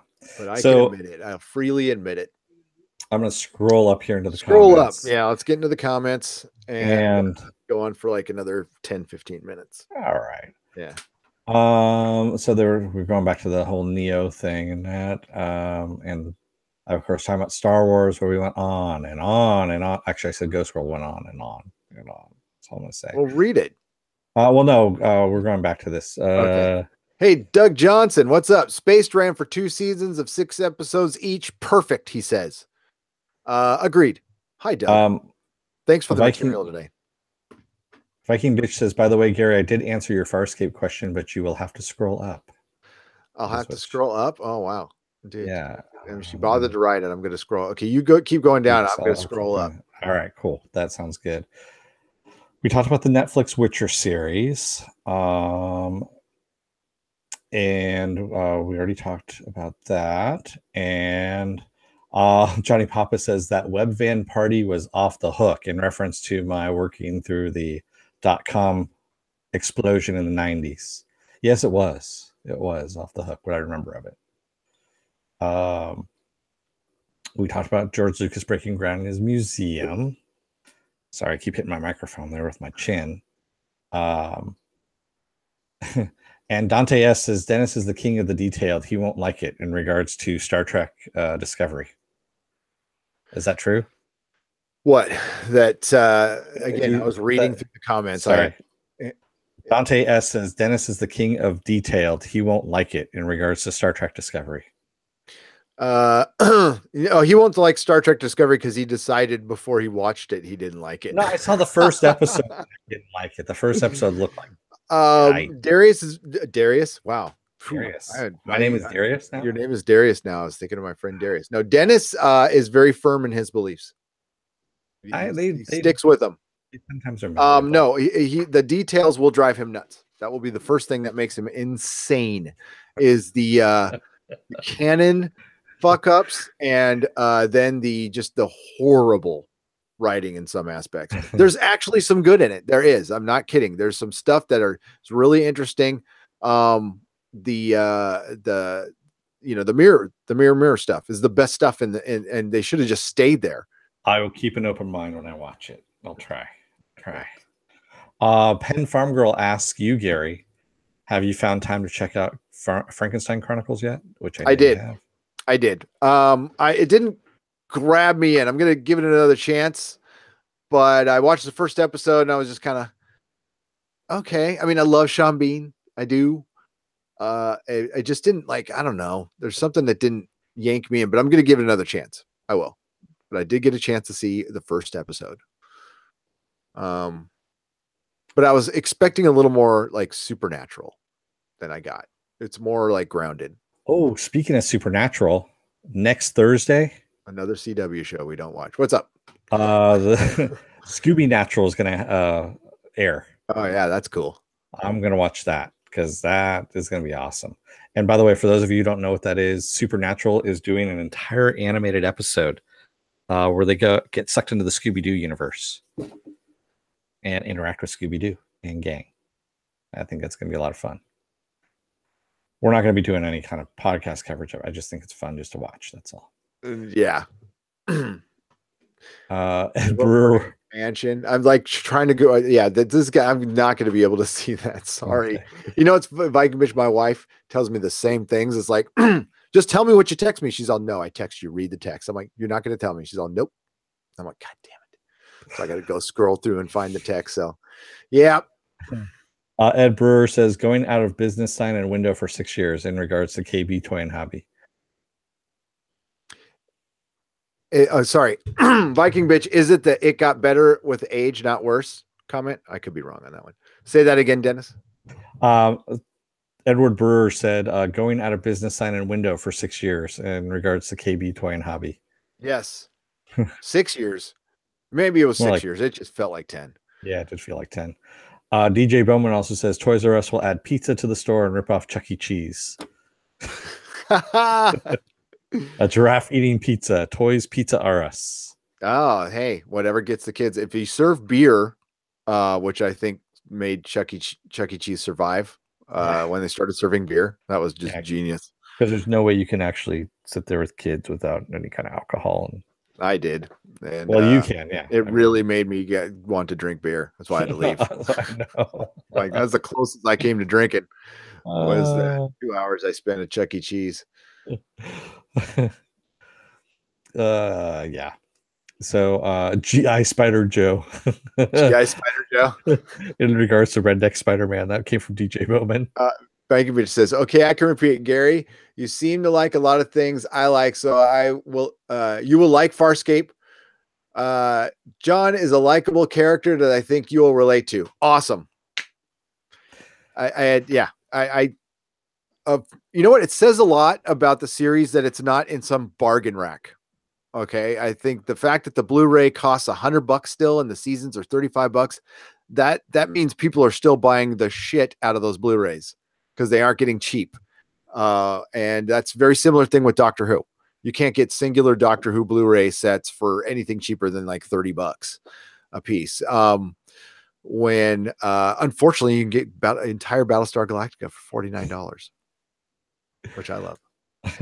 DJ Bowman says, with great power comes the great outdoors. And he says, bust out your great power in the great outdoors. Wait, that sounds like peeing in the woods. It is. And because we're men, we can pee standing up. I consider that a superpower. It's awesome. DJ Bowman, I want to read the Buffy the Vampire Slayer comics. I hear so much about them. They are canon and really good. Yes, they are. Yep. Also, if you want to read something that was good before he started doing the Buffy the Vampire Slayer comics, like the seasons, he did Frey while the series was still going on. The Frey is awesome.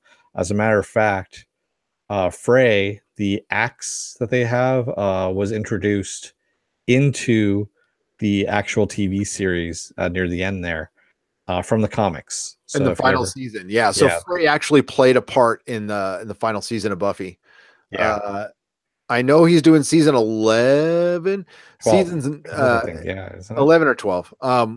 Seasons 9 and 10, which I've read in comics. I did not read 11 or 12. I thought it was 11. Doesn't matter.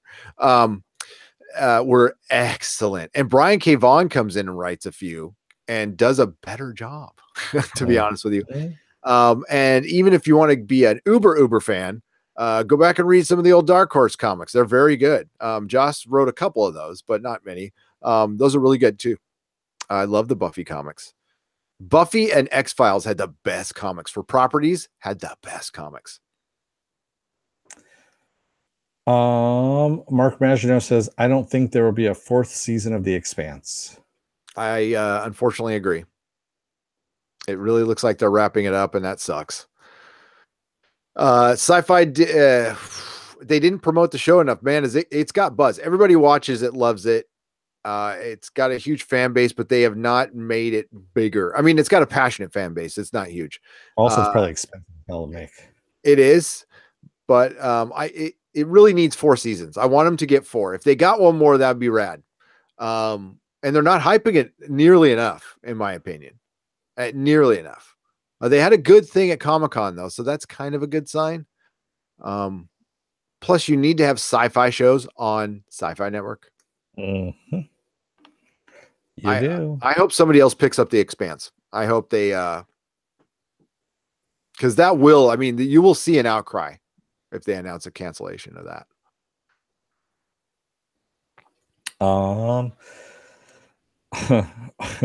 Charles Ruttheimer says, oh man, Bears beets BSG. Beets being BEETS, not like the root vegetable. The root, beets. I hate beets. How far up are you? I'm trying to scroll. Oh, I'm actually down near the bottom now. So Viking Bitch says, yeah, your website says that you are doing the Farscape review on Saturday. Is that still happening? That is still happening. I'm reviewing the first episode. There you go. And DJ Bowman says, I hear some strange things happen to Giles in the comics. Giles. Yes. Oh, imagine Buffy with unlimited budget. Like with giants and people who turn into like half animals and people flying. Same thing with Angel as well. The Angel season 6 that they did was really cool. That was IDW. Art is not as good. They're a little more expensive too, but the stories are great. Aurelia, is that her name? The Winifred Burkle. What's the demon she turns in? They really do some fun stuff with her. And she was supposed to, like, Joss Whedon came out and said she was supposed to turn back. Like the whole arc was her turning back.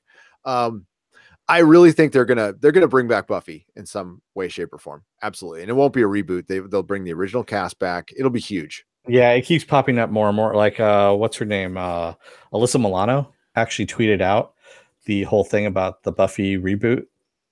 Because she goes, because they're rebooting that witches thing that she was on, Charmed. Charmed, yeah, that show. And she goes, that's kind of funny. She was tweeting about the Buffy reboot that everyone's talking about too. She goes, where have I heard this before? So yeah, a lot of people are talking about it, but they're not. Did they? Are they bringing Alyssa Milano back? I think she's going to guest in it. Yeah. See, so she's probably jealous about that, and because people watch Charm for a reason, and people watched Buffy for another reason. Okay. No offense to either. It's what you watch is what you watch. But Buffy was great storytelling and changed TV, I think, forever for the better. And I've been saying that since the damn show ended. They'll be back.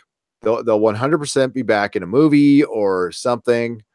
And people, I've had a lot of people tell me, no, they won't. Never. Cass said never again. I'm like, oh man, just live a little longer and realize that actors all go through phases. And when they start not working, they start going, remember that show I was on? It was awesome. That paycheck was great. Yeah. I want to do that again. Chris Evans keeps saying, now he's making the rounds again, that he's done playing Cap, after Infinity War. And it's like, yeah, dude, what's going to happen is about 3 years from now, when you've distanced yourself enough from it, you're going to go, oh yeah, I actually really like playing that character. I liked all that attention. Yeah. Can I get back to that? Because like the paychecks will still be there for him. He's going to get some good roles and stuff. And he's actually a pretty good actor. But the attention, the rock star attention, unless you hate that stuff, is going to go away. And people do miss that stuff. So, and that's why we still, sometimes they get reunions. And I want a Buffy reunion so bad. It would be freaking great. Great. Johnny Papa says, I didn't want to have to learn the universe of The Expanse, but I'm glad I did. I enjoyed it very much. Oh, that's good. Yeah, it's a harsh place, that Expanse. It tries to be politically even. The last book, the last couple books, it completely failed at it, in my opinion. But it's still very, very good. And it plays out. Basically, it's a future. If you haven't watched it, Earth is the UN. So the UN's way of thinking has taken over the entire Earth. Half the planet's on a welfare called basic, and that's all it is. You get a basic income you basically become a prisoner in your own government provided apartment because you can't afford to do anything. And the only other thing to do is to either go out and work at the belt, move to Mars, get away from Earth completely, or work for the military or work for the government and so forth, because they become the biggest industry. There are still private corporations that are huge, but they become like mega huge. And there's the Belters who go out and mine all the resources for both Mars and Earth. Mars has become this super society with a singular focus to terraform their planet. It's taken 100 years. It's going to take 100 more. And they're all on the brink of war. Mars like seceded from Earth basically. And you follow this crew around who's a mix of all of them, who came together by happenstance. And they're caught in a amazing conspiracy with a pretty interesting alien threat. It's freaking rad. It's a rad movie. A movie show. God, I'm getting tired. It is a rad show. It is a rad book. I love it. Before you pass out there is one thing that we alluded to that we were going to talk about, and that is Solo, a Star Wars movie. Let me refer to yes, we will get that. Yes, I've actually had a couple exchanges with them on Twitter that were really friendly. I just shot out to them that, like, you guys entertained us on a road trip. My entire family was locked into the book to the point where, like, can we drive around a block and finish a chapter? And they really loved that. But I had to actually mute them, Ghost World, at some point, because they weren't talking about their book.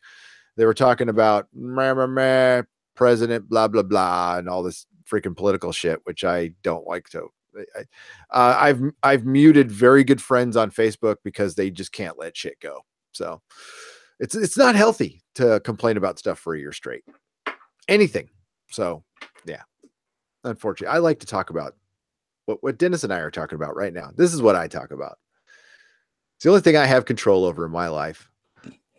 I have no control over who the president is. So we're going to complain about something that we're going to complain about something we can, which we haven't complained about in like 20 minutes.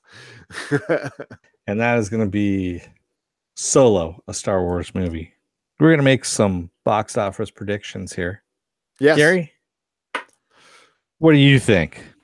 All right. So Solo is opening. It's Memorial Day weekend, right?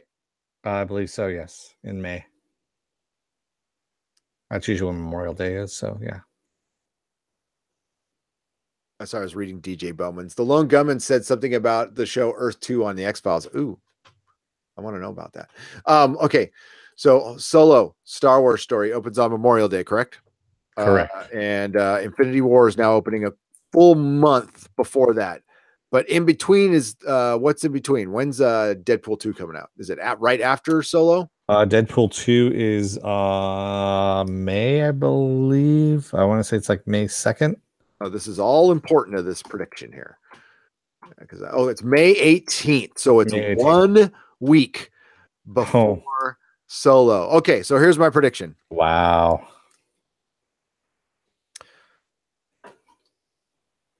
I don't know if I want to come out and say, God, it really depends if Just Deadpool 2 is good. Solo will come second to Deadpool. Nah, I couldn't though. It will, you know what? It will be the lowest grossing first weekend for an opening for Star Wars. And it'll be number one for only 1 week. It'll still win the weekend, but it'll only be number one for a week. I'm going to say that Solo opens slightly higher than Deadpool. It beats that by just a little bit, but then the second week, Deadpool crushes it again. That's what I'm kind of thinking too. And Solo is going to drop to third under Deadpool and Infinity War, is what I'm going to say. Yes, Infinity War will still be going like gangbusters, I believe. And I mean, who knows? Black Panther's probably still going to be in the top 10 at that point. I think Solo will be forgotten, like completely out of everybody's brain in a month. Less than that. I'm going to say by June 15th, no one's going to remember it anymore. No one's going to care. I think it's going to be like, I don't think it's going to be bad. I'll come out and say it. I don't think it's going to be bad. I think it's going to be like a really average movie. I love the fact that they talk about diversity in Star Wars, but every Star Wars movie's had a brunette, white English girl in it, that they all could be interchangeable. Even Emily Clark, you know, she does. Do they not look like Rey looks a little different, but definitely the one who played Jyn Erso and Emily Clark look a lot alike. They're, you know, I don't know what's up with that, but everyone in the chat here is thinking that Deadpool is going to do better than Solo. So you guys all got bigger huevos than me. It really depends on if Deadpool. I mean, it sounds like such a basic answer, but I mean, I don't know if Deadpool. If we were putting up Deadpool 1 against Solo, it would crush it. Yeah. So let's extrapolate that out a little bit. Let's say Deadpool 2 is 80% the movie that Deadpool 1 was. Then you're right. It will destroy it. It will, like, they will be so embarrassed. And Kathleen Kennedy. Okay, let's take this farther. If Deadpool is not number one, does Kathleen Kennedy keep her job? No. I don't think so either. I think she's gone anyway. Minimized. She gets minimized quite a bit, I think. I honestly, I hate to say this, I think Rian Johnson's going to move into that position. Oh God, no. Disney's got to be paying attention to what's going on. That would be so freaking tone deaf if you put Rian Johnson in charge of Star Wars. It would be over. That would end it. Maybe you want that to happen, and maybe I kind of secretly do too. But I think Kathleen Kennedy will get promoted to a president. She'll fail upwards because they don't want to look like they're firing a woman CEO after doing the whole forces female stuff like that. That would look really, really bad. I can name if you want to replace her with a woman, I can name one right now. Wait, actually, no, I take that back. Remember, we've been talking about this a little bit. There's some restructuring going on in the higher ups, both at Fox and at Disney, and there are some spaces being cleared out. Oh, it's already happening. Yeah. So we can talk about that, the restructuring at Disney. But real quick, let me finish my thought there. Sure, go ahead. Sorry. If you want to replace with a woman, Lisa Joy from Westworld, I would put her in charge right now. If it has to be a woman, Lisa Joy. She's running a damn fine TV show. Yeah. So I would put her in charge of Star Wars. I think there's, I would, God, who would you put besides selling it back to George, which would probably be the right thing to do. If Solo overstuffed with fan service, fans will embrace it, says Doug. Certain fans will. I think some fans are just gone. Yeah. I mean, because this is a guy who got killed like a punk by his son. That's all I'll ever see again. Deadbeat father killed kind of offhandedly. Yeah. By his son to impress a guy that wasn't really that important to begin with. Yeah, going on an adventure with two strangers he barely knew. It was freaking horse shit. That's all it was. My favorite character in cinema was destroyed for me forever, and I know I'm not alone in saying that. Now I know there's many who can get over it and get past it, and but I don't need to see, for one, a Millennium Falcon. They turned me. You want to know what turned me off about Solo? Is them filling the front end of the Millennium Falcon in. I like those two separate little things. Like, what the hell? Why'd you fill it in? Well, that was stupid. They actually explain that. That's Lando. I don't care if they explain it. I don't care. It's dumb. They force-explain it. Excuse me. You could explain all kinds of shit. That doesn't make it okay. As a matter of fact, I don't want it explained. I don't want to know where the Millennium Falcon was built. I want that ship to be like 400 years old, because that's what it's supposed to be, a really fucking old ship. And now they made it like 80 years old, which is, it's not very exciting. I agree with you. There it goes. So, okay. So Disney's restructuring. And Fox as well. So what's happening is, and Chris Carter was kind of funny in that interview with Chris Carter. He actually said the Fox Disney deal was already done, which of course he doesn't know any better because he doesn't even know what's happening on his own show. But I did find that kind of an amusing little tidbit that he kind of threw out there. But both Fox and Disney are clearing out executive spaces at the top of their ladder rungs in preparation for the merging that's going to happen. Which is totally normal. I mean, this stuff happens all the time, and they got to make room for Rupert, because Rupert's getting a chair at the table, which means his boys. So that chair is going to split into two, and you're going to have two Murdochs. Apparently, one is pretty sensible though, so that's fine. And I don't call them chairs; I call them the trough. They've got trough chairs. Same thing, exactly. Like the urinal trough they have at the. Oh, you weren't down in San Diego at the time, but back at the old San Diego Stadium, there was just a big trough. They had those. They used to have a candlestick. Yeah. Don't cross the streams. Yeah, the trough. Yeah, exactly. Don't look down, man. Just don't look down and don't cross the streams. So, dude, Kathleen Kennedy's gonna get moved up and moved out. I think she's gonna get moved out. If anything, she might end up becoming a special liaison to Disneyland. That's it, and the whole that whole theme park empire. Here's your dark horse to run Star Wars, Kevin Feige.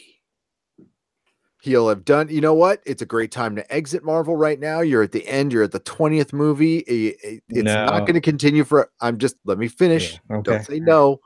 For one, this is just a theory. I'm not in love with this theory. I just came up with it right now, and it's kind of a what the hell thing. But I'm just putting out there, this is a possibility. You always want to go out on top. Okay. If you stick around right now, you will not be going out on top.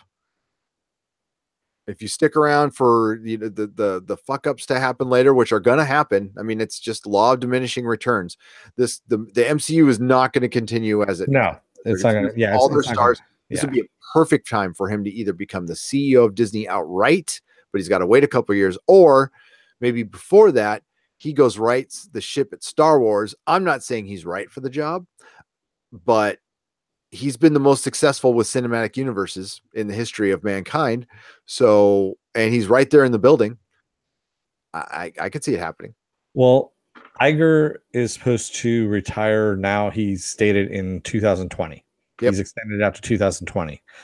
After he steps down, Fahey is definitely the shoe-in to run Disney. He's moving up to run Disney. There's no ifs, ands, or buts. So we got a 2-year window here. Yeah, it's a 2-year window. He goes in, fixes Star Wars, and gets the CEO job because it's not a slam dunk. Right? He's just a freaking producer. It's just what he needs to kind of push him in, just the tip it into the cup. Well, I mean, like, but being a Disney CEO, you have to, for one, like, movies don't make their parks make the most money for them. Yeah, so you have to know about that, and like all Kevin Feige has been is a movie producer, so he doesn't know shit about like actual brick and mortar marketing and hotels and parks. I'm sure he could learn on the job. And dude, Susan Wojcicki from YouTube doesn't even know how to use her own channel, and she runs this she runs YouTube. So it's Marvel and Lucas 2-in-1. Sell them back. It will happen someday. Some of these assets will be sold off someday. I guarantee it. Not Star Wars because they're making it part of the park, but I could see it with Marvel. And I see Fahey's first order of business when he starts running Disney is Perlmutter's gone. If he's the CEO, oh God, I think Perlmutter will exit. We'll get the hell. I would quit before he's fired. I would refuse him. A CEO can't just fire a board member. It's got to be voted out. True. But he wouldn't become CEO unless he's got a lot of friends. And I think, he's made so many people so much money that he's got a lot of friends. Yeah. So yeah. What does Ghost World say? This one made a decision on Luke. You guys and others don't like, but just ignore it. Then you gotta have thicker skin than instead of taking your toys and going home mentality. As far as what? Is that a response? Oh, he's talking about Luke. Yeah, agreed. Luke Skywalker. He's back on about Luke Skywalker and our, why we don't like. Oh, and why we don't like Luke? Why we don't like what happened in Last Jedi. I just didn't agree to. I don't know if he's this one. And Johnny Pappas says Star Wars doesn't need to be fixed. You don't think so? You think it could just roll on the way it is right now? I think I respectfully disagree, or you could just end what's going on now and then start something new. And then, I guess it wouldn't need to be fixed. Yeah, I don't think it needs to be fixed. Just start something new. That's all I want. I mean, I'm tired of seeing the Skywalker family, to tell you the truth. I'm really, really tired of seeing the Skywalker family. And I'm looking forward to the end of episode 9. I wish I would have gotten a better result of what I saw with the Skywalker family, but I would definitely like to see the universe explored in other ways without an empire or anything. Like, let's start doing like a Star Trek, go exploring it, show us different things. It's a big universe. It's a big galaxy. Give me an Ahsoka movie, man, and have Ahsoka going out and, looking for Ezra and, doing that, for example, and having her go out to the outer rim or beyond the galaxy or something like that. That's what I would love to see more than anything else, tell you the truth. I don't need Star Wars doesn't need to be fixed all the way. It needs needs some tweaks here and there, and it needs somebody else in charge, and I think it'll be fine. I haven't seen a Star Wars film yet. Save your money, in my opinion. But again, we'll see in a couple of years. They've got a lot riding on it, and they made a huge part of their park, Star Wars. I don't think that's going to be hurt. Shit. I want to go and walk through the Millennium Falcon. I don't want to wait in a million lines at Disneyland anymore, but I've been kind of spoiled. I've been there a lot. That would be pretty rad to see, though, walking through the Millennium Falcon. And as long as it's not the modified solo version. How about Doctor Who Star Wars crossover? That would be awesome. That would be fucking awesome. Like Jedis versus Time Lords and Alex exterminate everyone. Straight up geek shit, and fan fiction. But yes, there's nothing wrong with that. Daleks versus Stormtroopers. Like, who's a worse shot? They just sit there missing each other for 2 hours. Egg exterminate. Eggs Benedict. Dr. Aphra movie. I have not read the comics, but I should sue because she looks an awful lot like Cosmic Crater Girl. DJ Bowman says, is it true that Tarantino is going to direct the next Star Trek movie? Produce, not direct. I thought he was writing it too. Writing and producing, yes. Yeah, okay. He is involved, heavily involved. So I am completely curious for that. I definitely want to see that. Hell yeah. I wish he would do a Star Wars movie too. That'd be fun. Yeah, I'm kind of over him. So Ghost World says, laugh out loud, Gary. What now? What on earth is so horrible about the Falcon? The covered nose. Yes, he doesn't like the covered nose. Don't like it. I think it takes away from the charm of the Falcon. Just keep the Falcon the same. And Leon Kennedy says, at Ghost World, they made the iconic hero a grouchy loser on a desolate island. You have to give it to fans. This is not a fitting end for the guy at the end of Return of the Jedi. Same goes for Han. That's what, you know what? Not everybody in here needs to agree with this, and that's totally cool. And I admire Ghost World for sticking to his guns, but and he's in the minority on this one, to be honest with you. I think a lot of people are starting to come around on the Luke thing. And like I said with John in our original review, talk to me in a calendar year, and so many opinions will be different about that movie. Once you've had some time, once the nostalgia, fades out, and I'm actually not crotchety old man Star Wars. I was totally fine with all of the casting moves they made. I am talking purely story here. I've never had a problem with Rey as a character has been written like shit. I don't have a problem with Daisy Ridley. And if she was given a better script, I'm sure she would do great. So, and if they did like an Obi-Wan movie with Ewan McGregor, I'd be fucking there. Like a Western, like they were talking about. That sounds really fucking awesome. David Hill says, how do Daleks make scrambled eggs? Eggs stir them, mate. Hey, he tried. How about we get along and sing Seagull Stop with Yoda? We can sing the Yoda song. Yoda. Met him in a swamp down in Dagobah, where it bubbled all the time like a giant carbonated soda. Soda. Little Weird Al. Yeah, I know. Yoda. Love that song. Love Weird Al. So what do you think? We near the end here? We're near the end. We got to make sure we end on a positive note. Yeah, we do. So on a positive. No more Star Wars talk. Oh God, I'm so done with Star Wars. Ethan, I started watching Ethan's videos, and he was ragging on it like worse than I was, by the way. I want Star Wars to be better. So, maybe JJ writes the ship. He could. He's got kind of a clean slate right now. So, and a finished script, but we'll see. I hope for the best. I really do, but a lot of damage has been done.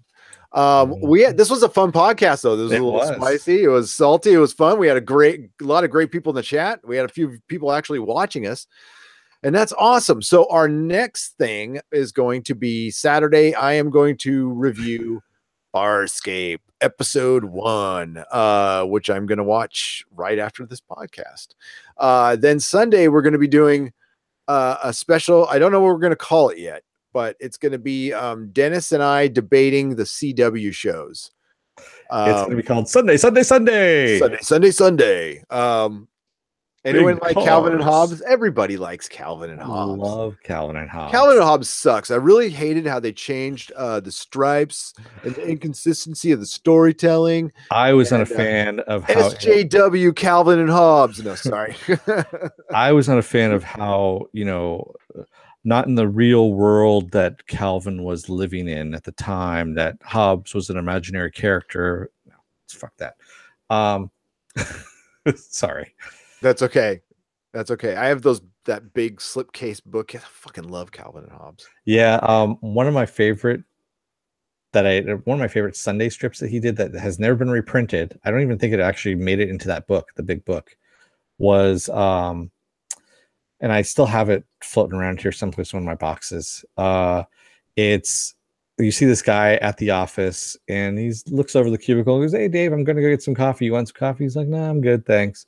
And he's he's walking through and all of a sudden, blam, blam, blam, and you see this guy grab his chest. He goes down, and everyone's like, "Oh my god, run!" And you see them all scatter in the offices, and then you see these deer walking in. They're standing upright, their hind legs carrying rifles.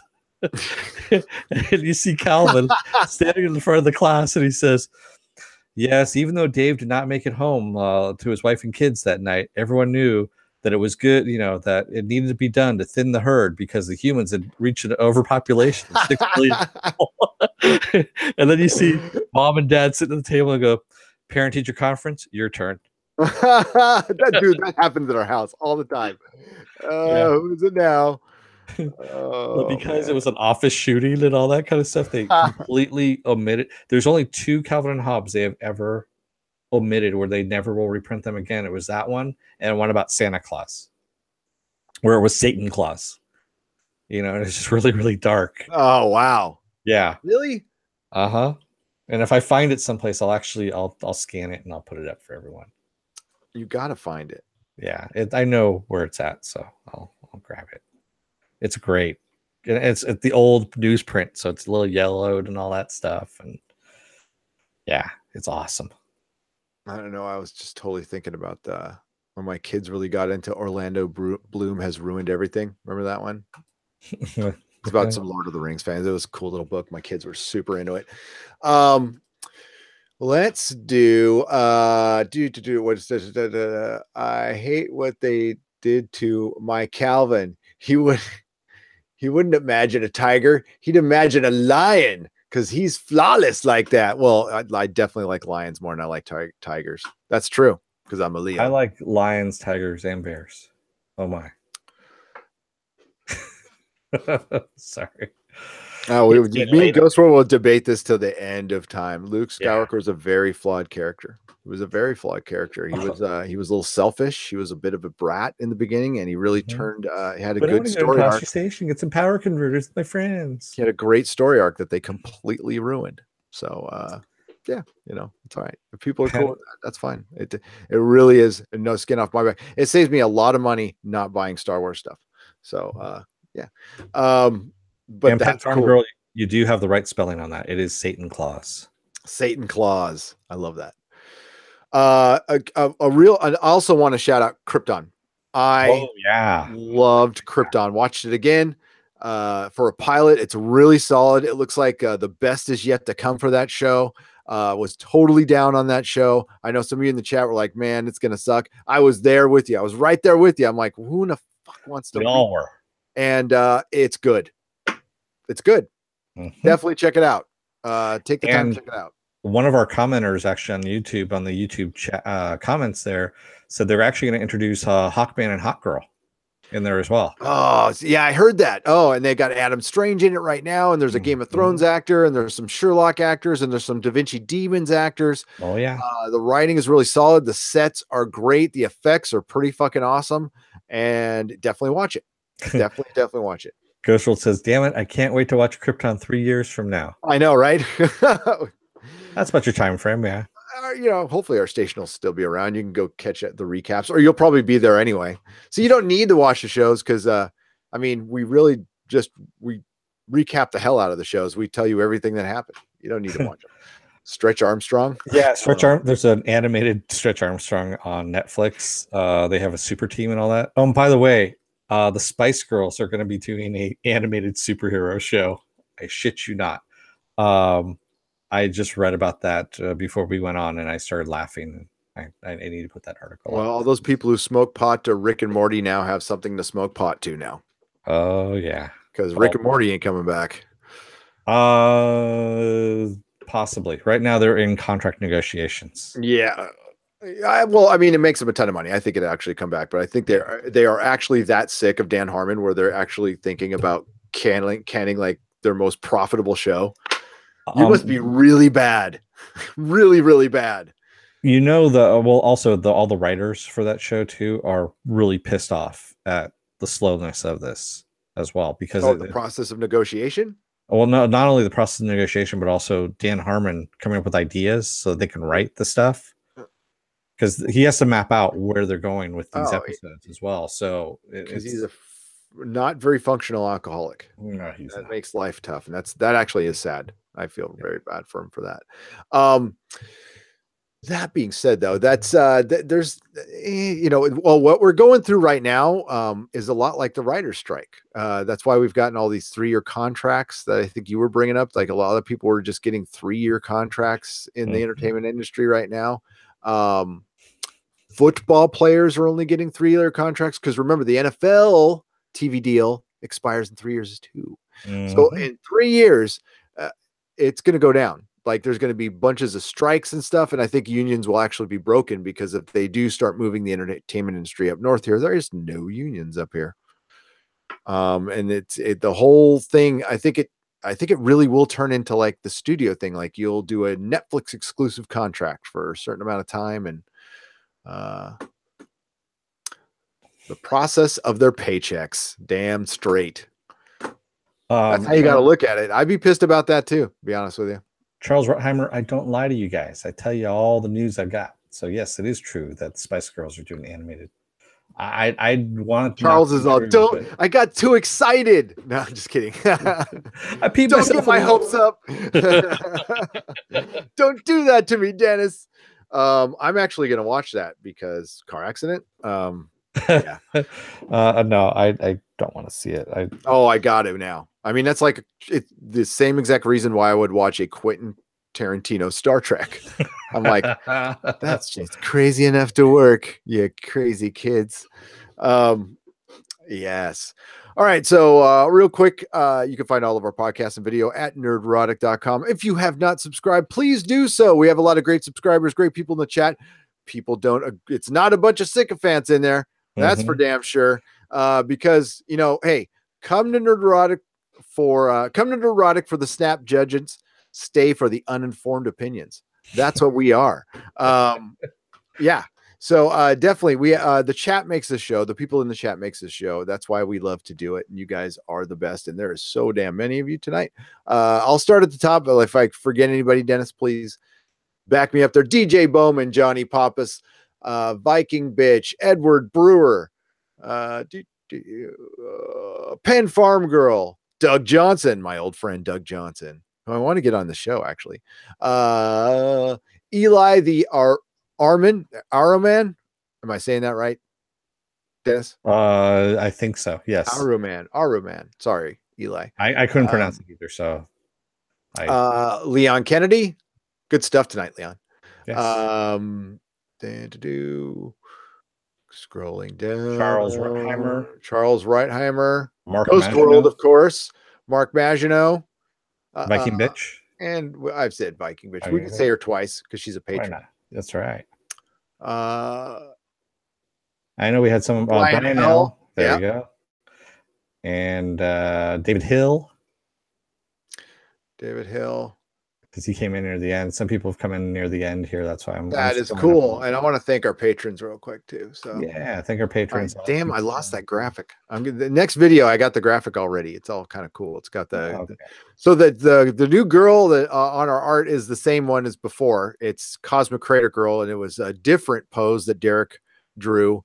That was actually our logo for our old Sutro Watchtower podcast that I repurposed and rebranded for our channel, and I was just playing around with some things and I kind of liked it, and it looks pretty cool, I think. So Isaiah St. Joseph Norton as well. There you go. View all current patrons. Here we go. My goodness, there is so many of you. Okay, so we got Apple Crow, who did not show up tonight. No, he did. Apple Crow was on. Okay. Yeah, I remember they were saying say his name 3 times. And did he show up after that? Yeah, he was here, and they were kind of joking because he had to leave. Okay.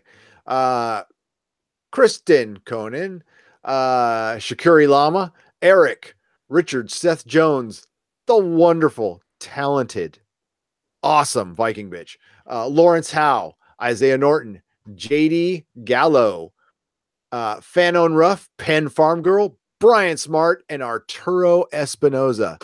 Thank you for your patronage. And oops, I just hit my mic. And I'm going to be sending out your packages this Sunday, and you're going to get some more content. I've been flooding them with Comic Outpost videos. I found a couple more that are kind of funny, and then I found the Harley Quinn one too. So I just want to thank everyone for actually giving us money so that Gary can hit his mic now and not blow it out. I know. Well, that's just going to be part of the show. I talk with my hands. So on the live stream I was on Thursday, I straight up unplugged it. I was all, that wasn't embarrassing at all. All right. So next show is Farscape. Then Sunday, we're going to do the CW event, whatever that is. Then Monday is Ash vs. Evil Dead. Then Wednesday, it's just Krypton. Friday Night Live, of course. Counterpart comes back April 1st. Which is very exciting. And then it's kind of on after that. It's Counterpart, Legion, Krypton, The Expanse, Westworld's not far behind. We're going to be very busy. So, we're going to, there'll still be the Monday morning live stream and the Friday night podcast. As far as extra stuff is concerned, going to have to dial that back a little bit because we've got so many shows coming up and I can't do a show every day. Or I'll be doing, if I do it, if I do a show every day, I'll be doing a show every day, which means I'll have the time to do a show every day, which is not good. I don't want to have the time. You know what I'm saying? Reading between the lines there. Mama don't like. So, want to keep Mama happy. We definitely do. And, not saying she's not happy. She's totally happy. Elijah the Hourman just came back in and said, what did I miss? What did you miss? Everything. You got to go back and watch it. You missed Spider-Man. You missed Redneck Spider-Man nudity. That's what you missed. You missed Gary complaining about Star Wars. You missed the again part, Johnny Pappas. Again. And again. Bye, Mark. You're welcome for the stream. And thanks for coming in, man. Yeah, thank you. Penn Farm Pro. I need to hit the lotto too, so I can stay home and podcast. And podcast every day. You know what? And wouldn't you have to be the big lotto? It could be just like one of the little ones, like $1 million. I'd be fine with $1 million. Do the 5 million. That way you have a little padding. You know, we can get a producer in at that point. All I'm saying is yes, of course I'm not going to not take the 5, but I'm just saying I could just do $1 million. I could make it work. I'm old. So I don't have 60 years ahead of me. So, it's a 5-9 number I got left and my kids are on their fucking own. So I'm spending all my money. There we go. All right. Yeah. So, anything else, Dennis? No, I think that's it. That's all. No. That's all we got. Hey, we went 2 hours and 40 minutes. I hit 3 hours on my live stream, by the way. I heard. My voice was going at the end. It's good for a man your age. So that long. It is. I only took one blue pill. That's it. No, I took the red pill. That's it. If you win $1 million, Gary, don't worry. You can make it. You can make it rain my way. I'll agree with anything you say about Luke. No, okay, that's cool. Is it $1 million to make you agree with me? Man, that's pretty cheap, man. Even after taxes? Well, that's we're in California, so if I won $1 million in the lottery, I would get to keep $300,000, $20. Yeah, 300,000-400,000. They would take a lot. So I would not take the lump sum. I would take the yearly amount, which I'd probably not live long enough to take, but I would get more money that way. So. Never take the lump sum unless you're really freaking old. What's who's hypocrite? She says that Ghost World. Yeah. I think it's hypocrite / sellout. Interesting. You are so adaptable, Ghost World. Oh, they're giving him shit now. Nice. They've turned excellent. Excellent. Stand for what you believe in, no matter how wrong it is, Ghost World.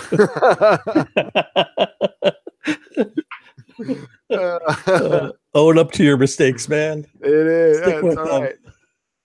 That's cool. All right, man. Take us out. People of Earth, don't let the story hit your ass on the way out. Remember, Ghost World, progress, not perfect.